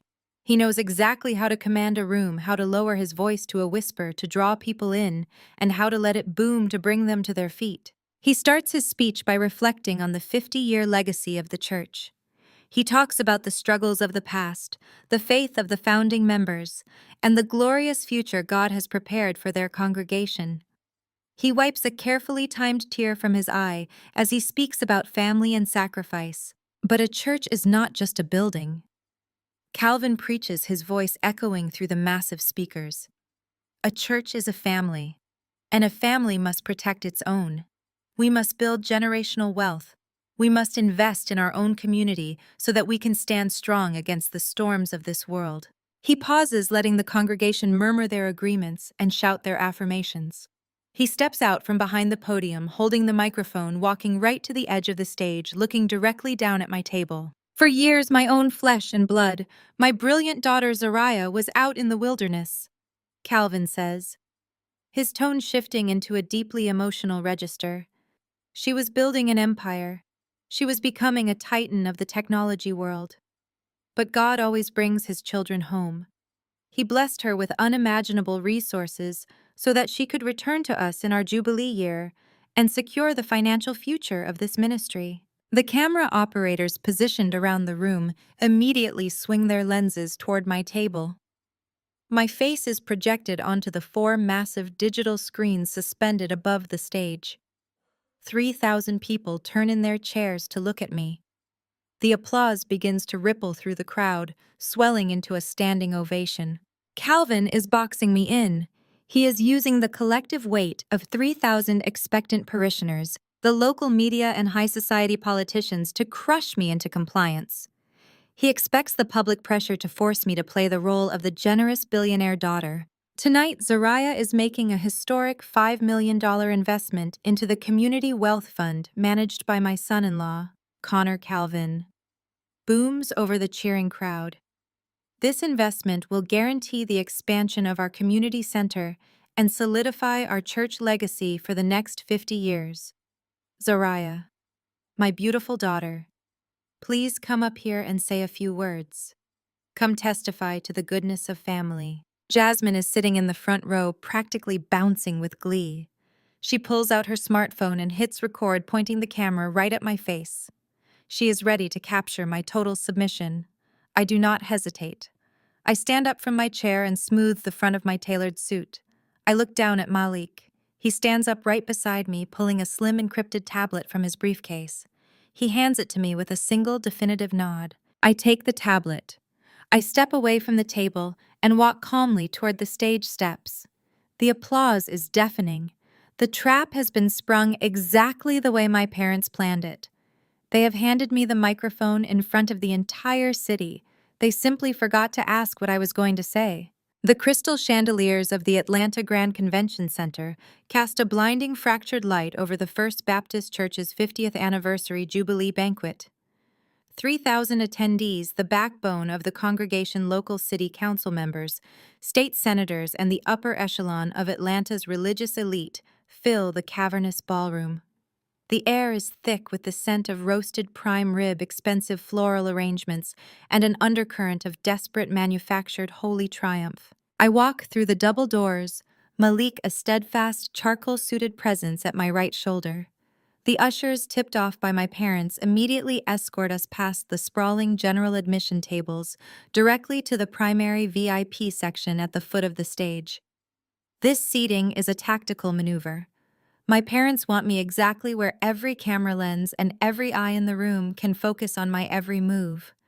They are setting the stage for a public spectacle of submission. Beatrice is already working the room. She is draped in a custom-beaded royal purple gown that shimmers with every step. She glides between tables, pressing hands and accepting accolades, projecting the image of a humble servant while wearing jewelry paid for by the sweat of the people she is smiling at. Pastor Calvin holds court near the stage steps, his booming laugh carrying over the ambient jazz music as he shakes hands with the mayor, desperately securing political alliances he hopes will shield him when the storm hits. They are floating on a cloud of absolute toxic arrogance. They genuinely believe they have cornered a cybersecurity CEO. They think my presence here tonight is my white flag. Jasmine and Connor are already seated at our assigned table when Malik and I pull out our chairs. Jasmine looks like she just won the lottery. She wears a plunging emerald silk dress, holding a flute of champagne, her posture radiating a smug, triumphant energy. When she sees me sit down across from her, her smile widens into something predatory. She believes her amateur blackmail attempt in my office actually succeeded. She thinks I bought the church debt to cover their tracks and that I'm about to write Connor a $5 million check just to keep her mouth shut. Connor looks equally relieved. The terrified sweat that soaked through his collar at the charity gala is gone. He leans back in his velvet chair, adjusting his silk tie, looking at me with the unearned, reckless confidence of a mediocre man who thinks he just conned the world. He leans across the table, lowering his voice so only I can hear over the clinking of silverware. "I am really glad you finally saw the light," Zariah Connor whispers, his tone dripping with patronizing warmth. "Keeping the wealth in the family is the right move. I will have the final transfer documents ready for your signature immediately after the dinner. You are saving the community tonight." I do not blink. I do not break eye contact. I simply offer him a razor-thin, ice-cold smile. "You have no idea what I am doing for this community, Connor," I reply, my voice perfectly flat. I turn my attention away from his sudden confusion and look out over the sprawling banquet hall. Beyond the VIP tables filled with politicians and wealthy donors, I see the real heart of the church. I see the working-class families who sit in the wooden pews every Sunday. I see Mother Jenkins wearing her finest Sunday hat chatting with Deacon Hayes. I see the choir members, the youth group leaders, the volunteers who run the food pantry. These are the people who gave 10% of their modest incomes every single week for decades. They sacrificed their own financial security to build the community center. They trusted their spiritual leader to protect their sanctuary. They are sitting out there smiling and celebrating, completely unaware that their pastor secretly mortgaged their building to buy his daughter a luxury car. They have no idea that the bank is legally authorized to padlock their community center doors on Friday morning. Looking at their faithful, smiling faces fuels the titanium resolve burning in my chest. The heavy folded deed to the community center is resting safely inside the breast pocket of Malik's tailored jacket. The weapon is secured, the target is locked. The grand ballroom lights slowly dim, cutting through the chatter. A single spotlight hits the center of the stage. The massive church choir, dressed in matching gold robes, begins to sing a rousing, beautiful gospel arrangement that brings the entire room to its feet.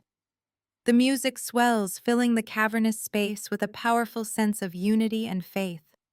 It is a breathtaking performance, weaponized perfectly by my parents to manipulate the emotions of every person in the room. As the final triumphant note fades, the crowd erupts into thunderous applause. Pastor Calvin steps out from behind the heavy velvet curtain and walks up to the clear acrylic podium. He is a master of the stage. He knows exactly how to command a room, how to lower his voice to a raspy whisper to draw people in, and how to let it boom to bring them to their feet. He starts his speech by reflecting on the 50-year legacy of the church. He talks about the struggles of the past, the unyielding faith of the founding members, and the glorious, prosperous future God has prepared for their congregation. He wipes a carefully timed, theatrical tear from his eye as he speaks about family sacrifice and duty. But a church is not just a building, Calvin preaches, his voice echoing through the massive speakers. A church is a family, and a family must protect its own. We must build generational wealth. We must invest in our own community so that we can stand strong against the storms of this world. He pauses, letting the congregation murmur their agreements and shout their affirmations. He steps out from behind the podium, holding the microphone, walking right to the edge of the stage, looking directly down at my table. "For years, my own flesh and blood, my brilliant daughter Zariah was out in the wilderness," Calvin says, his tone shifting into a deeply emotional, manipulative register. "She was building an empire. She was becoming a titan of the technology world. But God always brings his children home. He blessed her with unimaginable resources so that she could return to us in our Jubilee year and secure the financial future of this ministry." The camera operators positioned around the room immediately swing their heavy lenses toward my table. My face is projected onto the 4 massive digital screens suspended above the stage. 3,000 people turn in their chairs to look at me. The applause begins to ripple through the crowd, swelling into a standing ovation. Calvin is boxing me in. He is using the collective weight of 3,000 expectant parishioners, the local media, and high society politicians to crush me into compliance. He expects the public pressure to force me to play the role of the generous, submissive billionaire daughter. He thinks I will crumble under the weight of 1,000 staring eyes.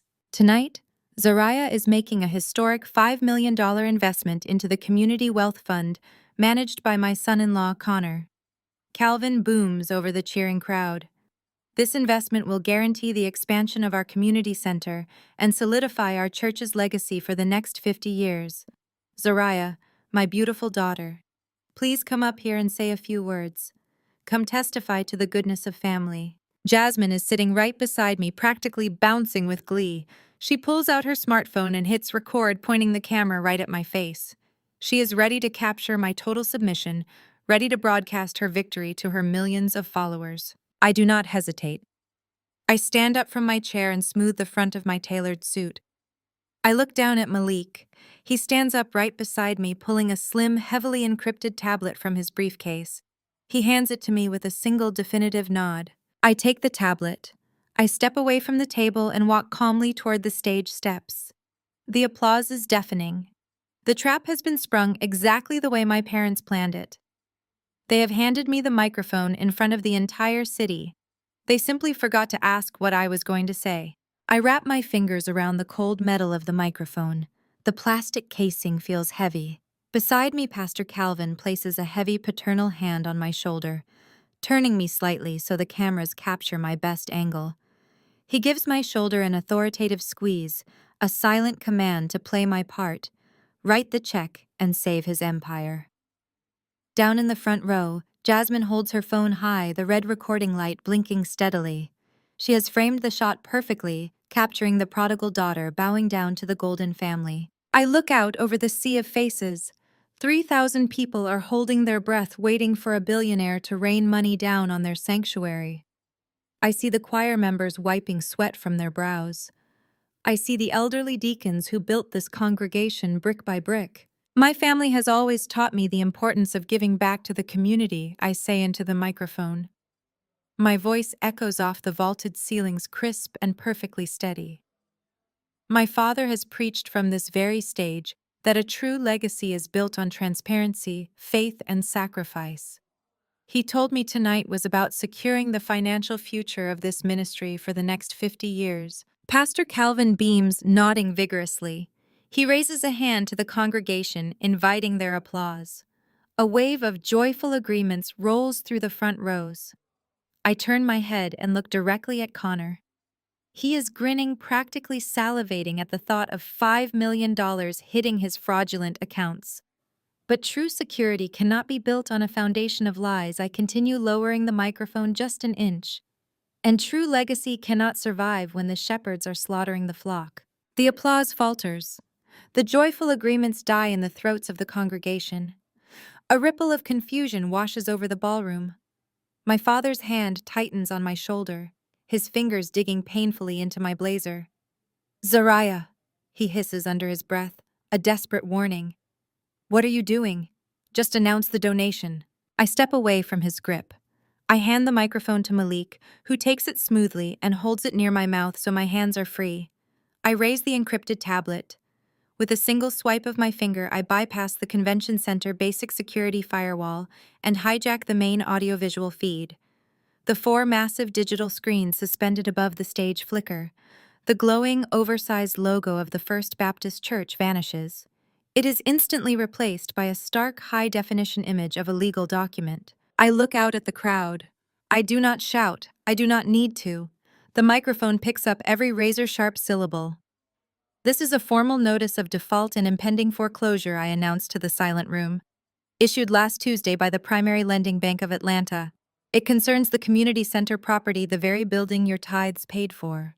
According to these documents, the property will be seized and auctioned off by the end of this month." A collective gasp sucks the oxygen out of the room. Chairs scrape against the floor as people lean forward, squinting at the massive screens. Mother Jenkins, sitting at a table near the middle aisle, covers her mouth with trembling hands. My father lunges for the microphone. "Turn that off," he barks at the audio technicians in the sound booth at the back of the hall. "It is a glitch. Turn the screens off right now." Malik steps neatly between my father and me, forming an immovable wall of tailored wool and hardened muscle. The screens are locked, Malik says calmly. Do not touch the equipment, Pastor. I swipe my screen again. The foreclosure notice shrinks to the left side of the projectors, making room for a new set of documents on the right. Bank statements, wire transfers. You might be wondering how a fully funded community center suddenly defaulted on a commercial mortgage, I tell the congregation. The answer is right here. 5 years ago, Pastor Calvin and First Lady Beatrice secretly mortgaged the church property. They took out a $2.5 million high-interest loan against the sanctuary you built. But that money did not go to the church. I swipe again. The screen splits, showing a direct wire transfer from the church expansion fund into a private corporate account. The funds were routed directly into a private wealth management firm owned by my brother-in-law, Connor. I explain, pointing to his name highlighted in bright red on the massive screens. Down in the front row, Jasmine lowers her phone. Her smug smile is entirely gone, replaced by a look of sheer, unadulterated terror.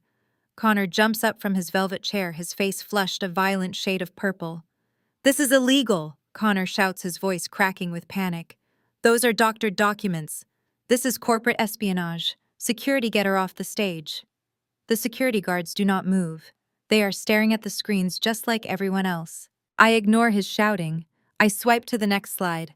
A master ledger appears, exposing the dark, hollow reality of Connor business. Connor does not run a wealth management firm. I continue, my voice slicing through the rising murmur of the crowd. He runs a localized Ponzi scheme. He has been taking the life savings of elderly congregation members and using them to pay off older investors. The rest of the money, including the $2.5 million stolen from your community center, went directly to funding his personal lifestyle. I swipe again. Expense reports flash across the screens, magnified for 3,000 people to read. $200,000 of church funds paid for Jasmine's luxury wedding. I list off, reading the highlighted transactions. $80,000 paid off Connor custom sports car. First-class tickets to Paris. Designer shopping sprees. A down payment on a suburban mansion. Your weekly tithes, your hard-earned sacrifices, paid for their luxury vacations while your community center was driven into bankruptcy. The ballroom erupts. The polite confusion transforms instantly into absolute outrage. A state senator at the VIP table stands up, throwing his napkin down in disgust. Deacons are shouting. People are pointing at Connor, who is physically backing away from the table, trying to put distance between himself and the angry parishioners closing in around him. My mother rushes the stage stairs, her heavy beaded gown catching on her heels. She is weeping, throwing her hands in the air, falling back on her ultimate defense mechanism. "Lies," Beatrice screams, her voice cracking as she points a trembling finger at me. "The devil has taken hold of my daughter. She is possessed by jealousy and spite. We are men and women of God. We would never steal from our own flock. She fabricated these documents to destroy this holy ministry." I look down at my mother, watching her perform for the last time. She is desperate, trying to pull the wool back over the eyes of the people she has exploited for decades. She thinks her tears and her religious titles will save her from the cold, hard data. I do not argue with her. I do not defend myself against her accusations. I simply look at Malik and nod. Malik receives my nod. His large hand hovers over the encrypted tablet for a fraction of a second before he taps the master execution icon. The towering speakers of the grand ballroom emit a sharp, piercing frequency that instantly cuts through my mother, frantic screaming. The massive projector screens behind me flash from the damning financial ledgers to a stark black background. A neon green digital audio wave appears in the center of the display. The acoustics of the convention center are pristine. Every single person in the room hears the unmistakable shrill voice of my sister Jasmine echoing off the vaulted ceilings. "If you do not authorize that transfer to my husband by noon today, I am going to go live on every single platform I have." The recorded voice is crisp and laced with venom. "I will tell them you are a ruthless corporate tyrant who is hoarding wealth while your own flesh and blood struggles. You owe this family. You owe me for ruining my wedding planning 11 years ago. Wire the money, Kiara, or I hit broadcast and burn your reputation to the ground. Jasmine freezes in the front row. The champagne glass slips from her trembling fingers and shatters on the polished marble floor. A collective gasp rips through the congregation.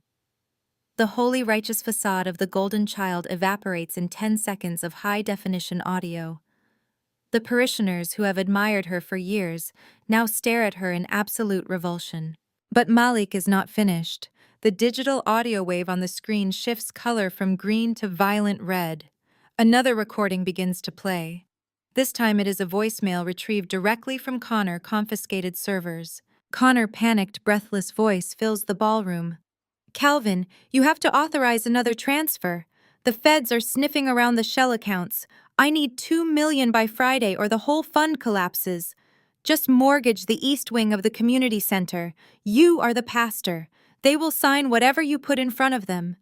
If I go down, Calvin, I swear to God I am taking you and Beatrice with me. The silence that follows the voicemail is heavier than a concrete vault. It is the silence of 3,000 people simultaneously realizing their entire spiritual foundation was built by predators. Then the room explodes. It is absolute pandemonium.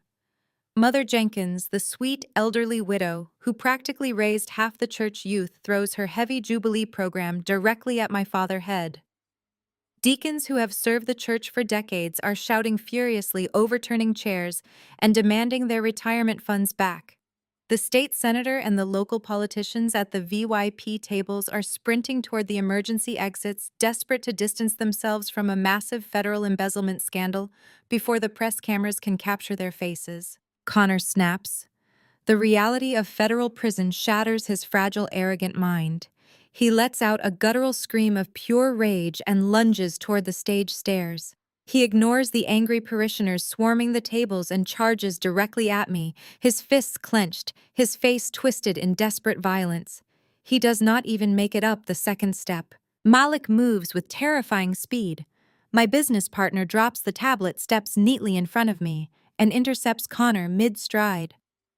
Malik grabs the lapels of Connor's custom suit, pivots his hips, and drives Connor face first into the acrylic podium.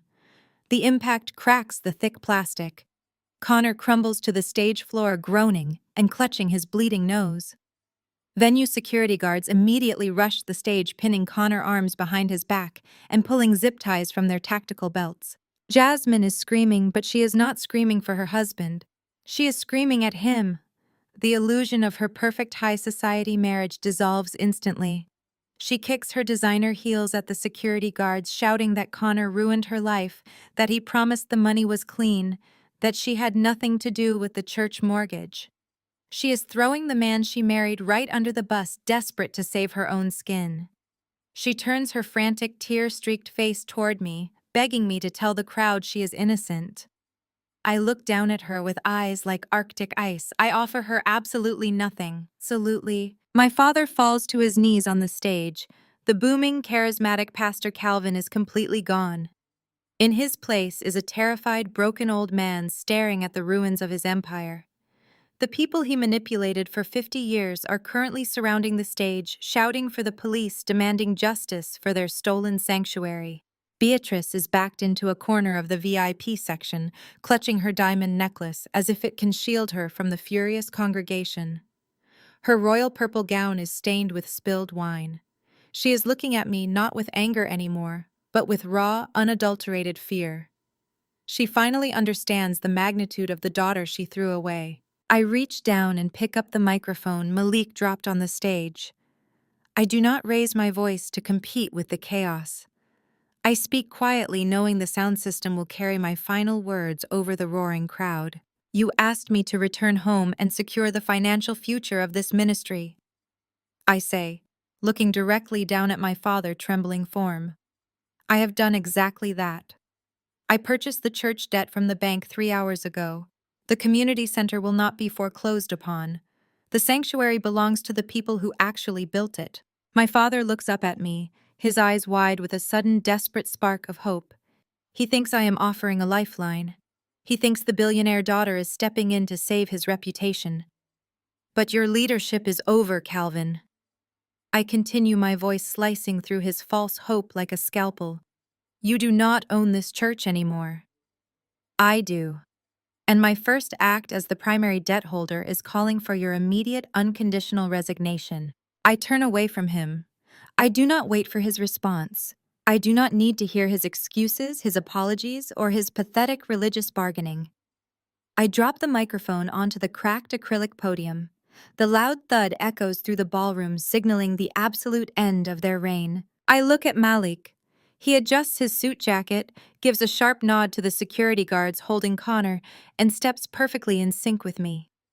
We walk off the stage together, descending the side stairs away from the frantic, grasping hands of my ruined family. The silence in the grand ballroom shatters, replaced by a rising wave of fury. 3,000 voices begin to murmur, the sound building like a storm rolling across the ocean. Mother Jenkins, sitting in the third row, points a trembling finger at the screen, tears spilling down her weathered cheeks. Deacon Hayes stands up, his face tight with anger, looking from the damning numbers on the projection down to Pastor Calvin. Connor's face drains of all color. He stares at the massive screens, his mouth opening and closing like a fish out of water. The confident, arrogant wealth manager is gone, replaced by a terrified man realizing he is cornered. Jasmine sits frozen, her phone still recording the lens, capturing her own husband's exposed fraud. These wire transfers, I say, my voice echoing over the rising tumult, show that the $2.5 million meant to build a new wing for the youth center was instead funneled into shell companies. Those shell companies paid off the high-interest loans Connor took out to fund his lifestyle. I swipe my tablet again. A new slide appears. This one is simple and brutal. It lists the names of the elderly congregants whose retirement savings vanished into Connor's localized Ponzi scheme. The names are highlighted in stark white against a black background. Sister Mary, Mother Jenkins, Brother Williams. I read the names slowly, ensuring every syllable lands with maximum impact. These are the people who trusted their spiritual leader. They trusted the man who stood on this stage every Sunday and preached about faith and community. They gave their life savings, and that money bought designer handbags, luxury cars, and private flights. Jasmine finally snaps out of her shock. She jumps to her feet, dropping her phone. The screen shatters against the marble floor, a fitting metaphor for her carefully curated life. This is a lie, she screams, pointing frantically at the screens. She is trying to ruin us. She hates this family. She always has. She is a jealous, bitter woman making up these numbers. She turns to the crowd, her hands clasped in front of her, trying to summon the performative tears that usually save her. Do not believe her, Jasmine pleads, her voice shrill. Connor is a good man. My father is a holy man. This is an attack from the enemy. The crowd does not buy it. The evidence is too detailed, too overwhelming. A state senator sitting at the VIP table stands abruptly, his face grim, and signals to his aides. They begin moving quickly toward the exits, desperate to distance themselves from a massive federal embezzlement scandal before the press cameras can lock onto their faces. Pastor Calvin realizes he is losing control. The charismatic leader, the man who has commanded this room for decades, tries to salvage the situation. He grabs the microphone from the podium, his knuckles white. Congregation, he booms, trying to summon his pulpit authority. The devil is working hard tonight. These documents are a fabrication, a test of our faith. My son-in-law made some unwise investments, perhaps, but there was no malicious intent. The church's finances are secure. We will weather this storm through prayer and unity. He points a finger at me, his face twisting into a mask of righteous indignation. You have disgraced this family, Zariah. You come here corrupted by secular wealth and try to tear down the house of God. Security, escort her out immediately. The security guards hesitate. They look at the screens, then at me, then at the furious crowd. They do not move. I look at Calvin, the man who let me work 3 jobs to pay for college, while he secretly siphoned millions from his own flock. I look at Beatrice, who is cowering in her chair, her royal purple gown suddenly looking absurd and theatrical. You cannot pray away a felony, Calvin, I say calmly, and you cannot escort the truth out the door. I tap the tablet one final time. The screens split into 4 sections. On the top left, the foreclosure notice. On the top right, the fraudulent ledger. On the bottom left, the wire transfers. And on the bottom right, a live video feed from the lobby of the convention center. The video feed shows three black SUVs pulling up to the front entrance. Men and women in dark suits step out flashing badges to the event staff, the FBI. Malik arranged for the digital package to be sent to the federal prosecutor's office the moment I stepped onto the stage. The authorities were already building a case against Connor. They just needed the smoking gun. I provided the entire arsenal. Connor sees the FBI agents on the screen and completely loses his mind. The reality of federal prison shatters his fragile, arrogant facade. He lets out a guttural scream of pure panic and lunges toward the stage steps, desperate to find a way out. He ignores the angry parishioners swarming the tables and charges directly at me. His fists clenched, his face twisted in desperate violence. He does not even make it up the second step. Malik moves with the terrifying, precise speed of a man who has anticipated this exact moment for weeks. He does not throw a punch. He simply steps forward, catches Connor by the lapels of his custom suit, uses Connor's own momentum against him, and drives him face first into the carpeted stairs. The sound of the impact is dull but definitive. Two venue security guards, men who just seconds ago were looking to Pastor Calvin for orders, instantly dogpile onto Connor, pinning his arms securely behind his back. Connor thrashes against the stairs, spitting curses, his nose bleeding onto the pristine fabric of his collar. He looks entirely pathetic, stripped of his arrogant wealth manager persona, reduced to a desperate man caught in his own trap. Jasmine watches her husband get pressed into the floor and makes her choice. She does not run to help him. Instead, she pivots back to the crowd, her face a mask of manufactured terror. She clasps her hands together, tears streaming down her cheeks, playing the ultimate victim for the congregation she has manipulated her entire life. "It is a deep fake," Jasmine screams, her voice cracking perfectly, carrying over the rising noise of the room. She is a tech CEO. She fabricated all of this to destroy us. She hates this church. She is jealous of my marriage. Connor is innocent. My father is a holy man. You all know us. Please, you have to believe us. A few people in the front rows hesitate. The conditioning of a lifetime spent trusting the pastor and his golden family is hard to break. They look from Jasmine's tear-streaked face up to the stage, waiting for my response. They want a reason to believe their spiritual foundation is not built on lies. I do not argue with her. I do not defend myself against her desperate accusations. I look down at Malik, who is standing over Connor. Malik gives me a sharp nod. I tap a single button on my encrypted tablet. The massive speakers in the grand ballroom emit a sharp electronic chirp that cuts entirely through the shouting. The screens flash from the lobby security feed to a stark black background displaying a neon green audio wave. The acoustics of the convention center are flawless. Every single person in the room hears the unmistakable, shrill, arrogant voice of my sister echoing off the vaulted ceilings. "If you do not authorize that transfer to my husband by noon today, I am going to go live on every single platform I have." Jasmine freezes. Her hands drop to her sides. The color completely vanishes from her face, leaving her looking like a hollow porcelain doll. The recording continues, crisp and lethal. "I will tell them you are a ruthless corporate tyrant who is hoarding wealth while your own flesh and blood struggles. You owe this family.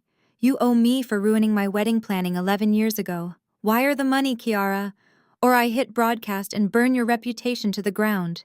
The champagne glass slips from Jasmine's trembling fingers and shatters on the polished marble floor. A collective gasp rips through the congregation. The holy, righteous facade of the golden child evaporates in 15 seconds of high-definition audio. The parishioners who have admired her for years, the young girls who looked up to her, the women who bought her beauty products, now stare at her in absolute revulsion. Before the crowd can even process the sound of their beloved first daughter committing felony extortion, the audio wave on the screen shifts from green to a violent pulsing red. The next file begins to play. It is a voicemail retrieved directly from Connor confiscated servers. Connor, panicked, breathless voice fills the ballroom, exposing the raw desperation behind his perfectly tailored suits. "Calvin, you have to authorize another transfer. The feds are sniffing around the shell accounts. I need $2 million by Friday or the whole fund collapses. Just mortgage the east wing of the community center. You are the pastor. They will sign whatever you put in front of them. If I go down Calvin, I swear to God I am taking you and Beatrice with me. The silence that follows the voicemail is absolute. It is the suffocating, heavy silence of 3,000 people simultaneously realizing they have been preyed upon by the very people assigned to protect them. Then the room detonates. It is pure, unadulterated pandemonium. The betrayal hits the congregation like a shockwave.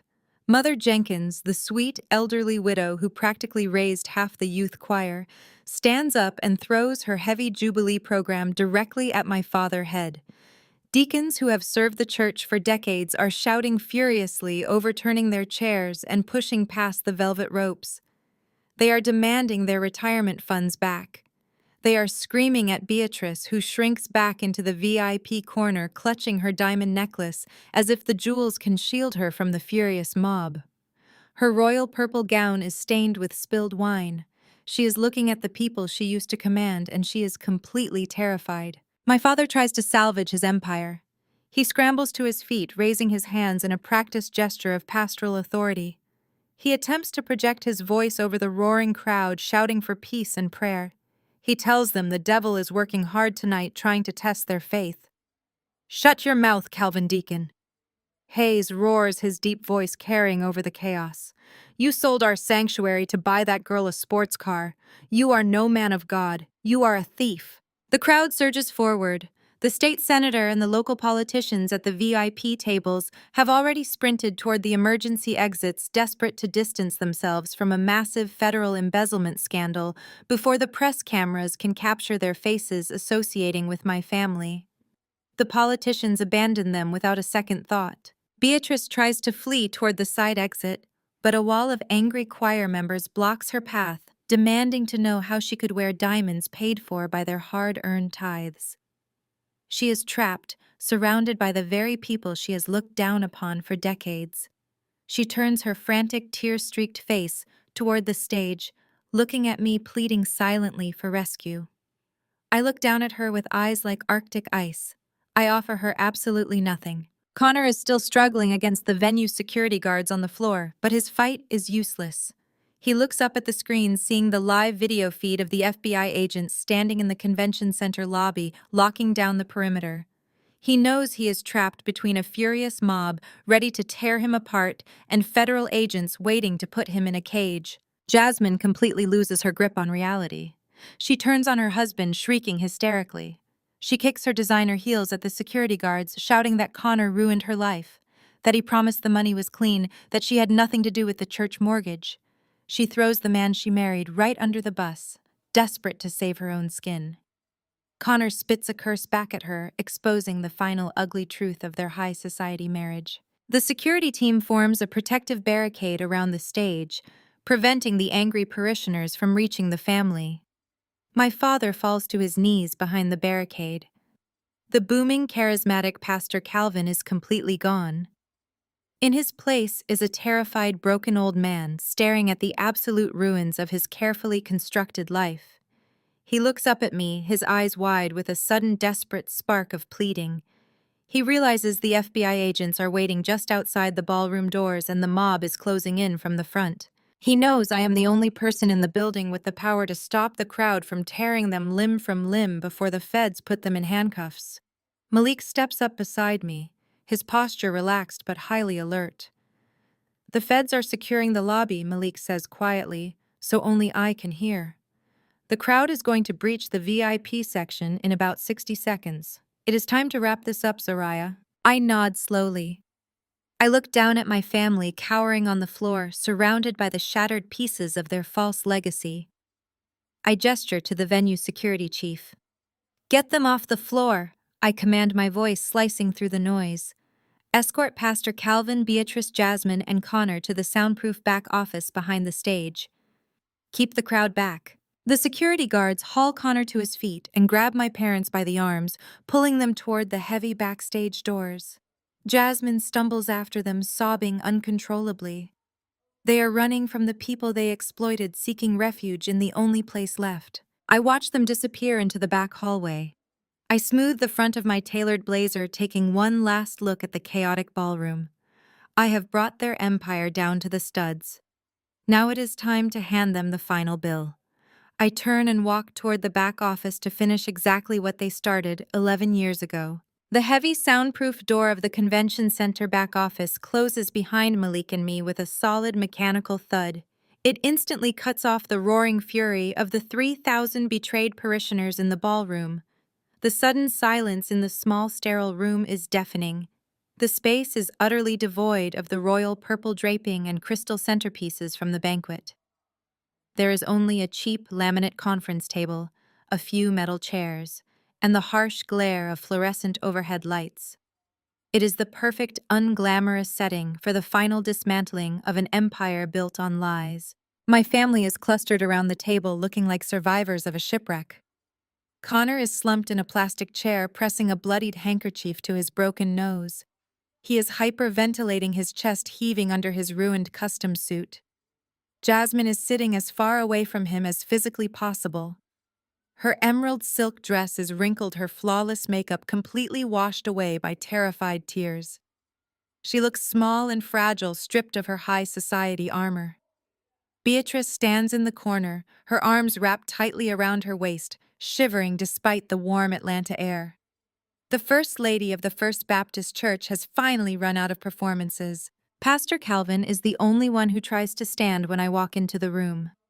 He straightens his posture, pulling his shoulders back in a desperate attempt to summon the charismatic leader who existed 10 minutes ago. He looks at me and attempts to force a warm, paternal smile onto his face. It is a grotesque display of manipulation. Even now, with the FBI securing the perimeter and his congregation ready to tear him apart, he thinks he can negotiate his way out of a burning building. Zariah, daughter. Calvin begins, his voice trembling, but laced with that familiar, practiced preacher cadence. We have had our misunderstandings. We have let the devil sow division in this family. But you have made your point. You have shown us your strength. You have shown us the incredible power God has blessed you with. I do not sit down. I stand at the head of the laminate table, resting my hands on the cool surface. I watch him operate. It is fascinating in a clinical way. I am asking you to save us, Calvin pleads, taking a step closer but stopping when Malik shifts his weight. I see now that we underestimated you. We were wrong to leave you behind. If you make this right, if you stop the bank from taking the church and call off the federal agents, I swear to you things will change. We will give you the respect you deserve. You will have a seat at the head of our table. We can build a true legacy together, just you and me. I look at the man who sired me. He is offering me a seat at a table he just sold to a fraudulent wealth manager. He is offering me respect only because I am holding the financial guillotine over his neck. He does not love me. He loves his own survival. I bought the church debt, Calvin.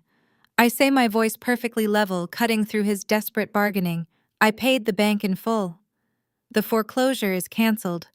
The deed to the community center and the sanctuary currently belongs to a blind shell corporation controlled entirely by Sterling Shield. Beatrice lets out a sharp gasp of relief from the corner. She closes her eyes, pressing a hand to her chest. Oh, thank the Lord, she whispers, her voice shaking. Thank you, Zariah. You saved our ministry. You saved our family. I turn my arctic gaze toward my mother. I did not buy it for you, I correct her, my tone dropping the temperature in the room by 10 degrees. I bought it for Mother Jenkins. I bought it for Deacon Hayes. I bought it for the youth choir and the volunteers who run the food pantry. I bought it to protect the working-class people of Atlanta who gave you their hard-earned money because they believed you were guarding their sanctuary. I saved the community center for the people. You are no longer part of that community. Malik steps forward, opening his leather briefcase. He pulls out a thick stack of legal documents printed on heavy bonded paper. He drops the contract directly onto the center of the laminate table. The sharp slap of the paper echoes in the quiet room. I am offering a bailout, I announce, looking around the room at the 4 ruined people in front of me. I am offering to spare this family the absolute maximum penalty of the law. But my terms are non-negotiable. If you try to alter a single comma, I will walk out that door and let the federal prosecutors dismantle your lives brick by brick. Connor looks up from his bloody handkerchief. His eyes are wide with sheer terror. What do you want from us? He asks, his voice a nasally whine. I rest my fingertips on the thick legal contract. Term 1. I state, looking directly at my father. You will draft and sign an immediate public letter of resignation. You are stepping down as pastor of the First Baptist Church of Atlanta, effective tonight. You will cite failing health. You will surrender all administrative control to the Board of Deacons. You will never step foot on that pulpit again. If you ever try to preach in this city, I will release the complete financial logs proving you mortgaged the church to fund Connor's scheme. Calvin's mouth drops open. You cannot do that. The church is my life. It is my calling. You sold your calling for a luxury SUV, I remind him coldly. You are done, Calvin. Term 2. I continue shifting my gaze to the bleeding wealth manager.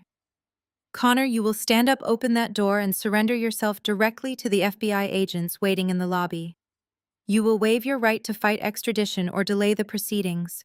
You will hand over every single password, offshore account number, and hidden ledger to the federal authorities. You will cooperate fully to recover whatever pennies are left of the retirement funds you stole from the elderly members of that congregation. Jasmine lets out a choked sob. Connor looks at her desperately, pleading silently for her to defend him. Jasmine turns her head away, staring blankly at the sterile white wall. She is entirely focused on self-preservation now.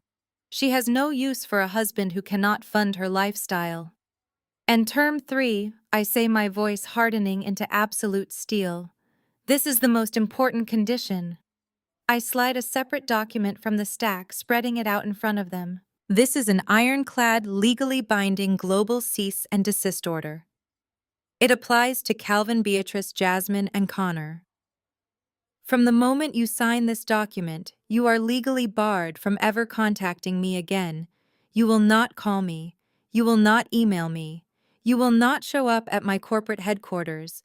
You will never use the name Zariah Sterling in any social media post, interview, or casual conversation. You will legally forfeit any right to claim me as your daughter, your sister, or your family member in any capacity whatsoever. We are cutting the cord completely and permanently. Beatrice steps forward out of the corner, tears finally ruining her pristine makeup. Zariah, please, she begs, her voice cracking. We are your family. You cannot just erase us. You cannot force us to pretend you do not exist. I look at my mother without a single trace of pity. You erased me 11 years ago, Beatrice. I reply, my words precise and lethal. You erased me when you chose a wine tasting over my graduation. You erased me when you ignored my emails. You erased me when you told your high society friends I was overseas because you were too ashamed to admit I was working 3 jobs to survive your abandonment. I am simply making your chosen reality legally binding. I tap the contract with a manicured fingernail. If any of you violate this cease and desist, I warn them I will immediately void the financial protections I have put in place. I will transfer the community center deed back to a hostile commercial lender, and I will hand over the uncut audio recordings of Jasmine extortion attempt and Calvin embezzlement approval directly to the local news stations. You will lose your freedom, your assets, and whatever miserable scraps of dignity you have left. I take a sleek silver fountain pen from my inside jacket pocket and place it on top of the contract. I am giving you exactly 60 seconds to decide, I announce, stepping back from the table. Sign the documents, surrender your empire, and walk away. Or I walk out that door and leave you to the federal agents and the furious mob waiting on the other side. The silence in the room returns heavy and suffocating. The ticking of the wall clock sounds like a hammer striking an anvil. They look at the contract. They look at the silver pen. They are staring at the absolute definitive end of their reign. They have no leverage left. They have no manipulation tactics left to play. They are completely and utterly cornered by the daughter they threw away. I cross my arms and wait, watching the seconds tick down. The silent reckoning is finally here. 50 seconds. The ticking of the wall clock is the only sound in the sterile back office. The silver fountain pen rests perfectly centered on the thick stack of bonded legal paper. I watch Connor stare at it like it is a venomous snake. He is sweating through his ruined suit, his broken nose still dripping onto his collar. He knows the FBI agents are standing just beyond the velvet ropes in the lobby. He knows that if I do not walk out of this room and signal my legal team to stand down, the federal prosecutors will freeze every single asset he has ever touched. He reaches out with a shaking hand and picks up the pen.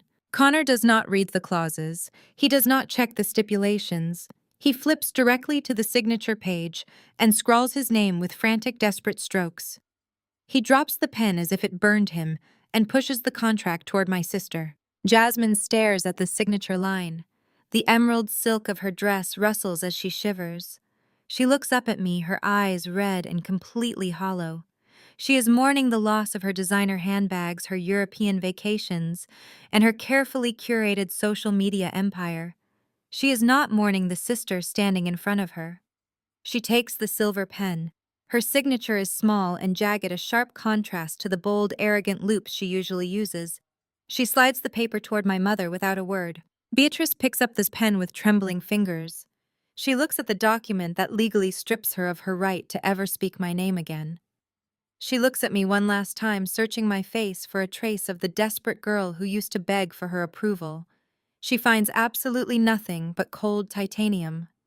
She signs the paper, a single tear dropping onto the parchment and smudging the blue ink. She pushes the contract to the head of the table. Pastor Calvin looks down at the document that ends his 50-year reign over the First Baptist Church of Atlanta. He picks up the pen. He holds it hovering over the signature line. He looks up at me, trying to summon one last ounce of righteous authority. He wants to say something profound. He wants to deliver a final sermon to make himself the martyr of this story. Sign the paper, Calvin. I command, my voice slicing through the heavy air. Your congregation is waiting for their sanctuary back. His jaw clenches. The pastoral facade completely dissolves, leaving behind a bitter, defeated old man. He signs his name with sharp, aggressive strokes, surrendering his pulpit, his power, and his bloodline in one swift motion. Malik steps forward smoothly, collecting the contract. He verifies all 4 signatures, checking the dates and the initials on every page. He slides the documents into his leather briefcase and clicks the brass locks shut. The crisp sound echoes with absolute finality. The transaction is complete. The cord is officially cut. I do not offer them a dramatic final monologue. They do not deserve my tears, and they certainly do not deserve my words. I simply button my tailored blazer and turn toward the heavy, soundproof door. Connor scrambles to his feet, his chair scraping loudly against the laminate floor. Wait, he begs, his voice a pathetic whine. What about the FBI? You said you would call them off. I pause with my hand on the door handle. I look back over my shoulder. I said you would surrender to the federal authorities instead of facing the mob outside, I correct him coldly. I never said you were walking out of here a free man. I simply guaranteed you would survive the night. Malik will escort you to the lobby. The agents are expecting you. Connor's face completely collapses. Jasmine turns away from him, refusing to even look at the man she married. Beatrice covers her face with her hands, and Calvin stares at the blank table. I open the door and step out into the hallway. The muffled roar of the convention center hits me instantly. Venue security has managed to clear a path through the furious parishioners, allowing the federal agents to secure the perimeter.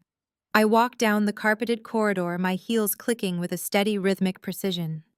Malik is a few steps behind me, holding Connor firmly by the back of his suit jacket, marching him directly toward the flashing red and blue lights reflecting through the glass doors of the lobby. I walk right past the chaos. I do not stop to watch the FBI agents put Connor in handcuffs. I do not look back at the VIP section, where the remnants of my family empire are burning to ash. I push through the heavy glass doors of the convention center and step out into the crisp, cool Atlanta night air. The humidity has broken. A fresh breeze sweeps through the downtown streets, carrying the distant sounds of city traffic. I take a deep, slow breath, filling my lungs with the sharp, clean air. I feel lighter than I have in 35 years. The crushing weight of their expectations, the suffocating burden of their conditional love, the heavy chain of their toxic legacy are all gone. I left them locked in a sterile back office on a piece of paper. My armored SUV pulls up to the curb. The driver steps out and opens the door for me. Malik jogs down the convention center steps, adjusting his charcoal suit jacket and sliding into the back seat right beside me. He opens his briefcase and taps the encrypted tablet, sending the final digital confirmation to our legal team. "It is done," Boss Malik says, a genuine warm smile breaking across his face. "The church deed is transferred to the community trust. The feds have Connor, and the Sterling Shield perimeter is secure. Where to now?" I look out the tinted window as the SUV pulls away from the curb, leaving the flashing police lights behind us. I am not going to a quiet, empty house. I am going to a private celebration downtown. I am going to a room filled with the brilliant analysts, the loyal security team, and the fierce friends who stood by me when I was building firewalls in a cramped Chicago studio. I am going to the people who saw my value when my bank account was empty and my spirit was broken. "Take us home, Malik," I say, leaning back against the leather seat. "We have a family waiting for us." As we drive through the glowing streets of Atlanta, I look at my reflection in the dark window. 11 years ago, a scared 24-year-old girl named Kiara Washington walked out of an empty graduation auditorium. She thought her life was over because the people who were supposed to love her chose a wine tasting over her greatest achievement. She thought she was broken. She thought she was invisible. She did not just change her legal name that day. She forged a completely new identity out of absolute necessity. She reclaimed her worth from people who tried to steal it. She built an empire out of the scraps they left behind. Family is not defined by blood or matching last names. Family is not a required obligation that you have to suffer through to prove your loyalty. Family is defined by who shows up for you. It is defined by the people who stand beside you in the dark and cheer for you in the light. My name is Zariah Sterling. I am the CEO of a multi-billion-dollar intelligence firm.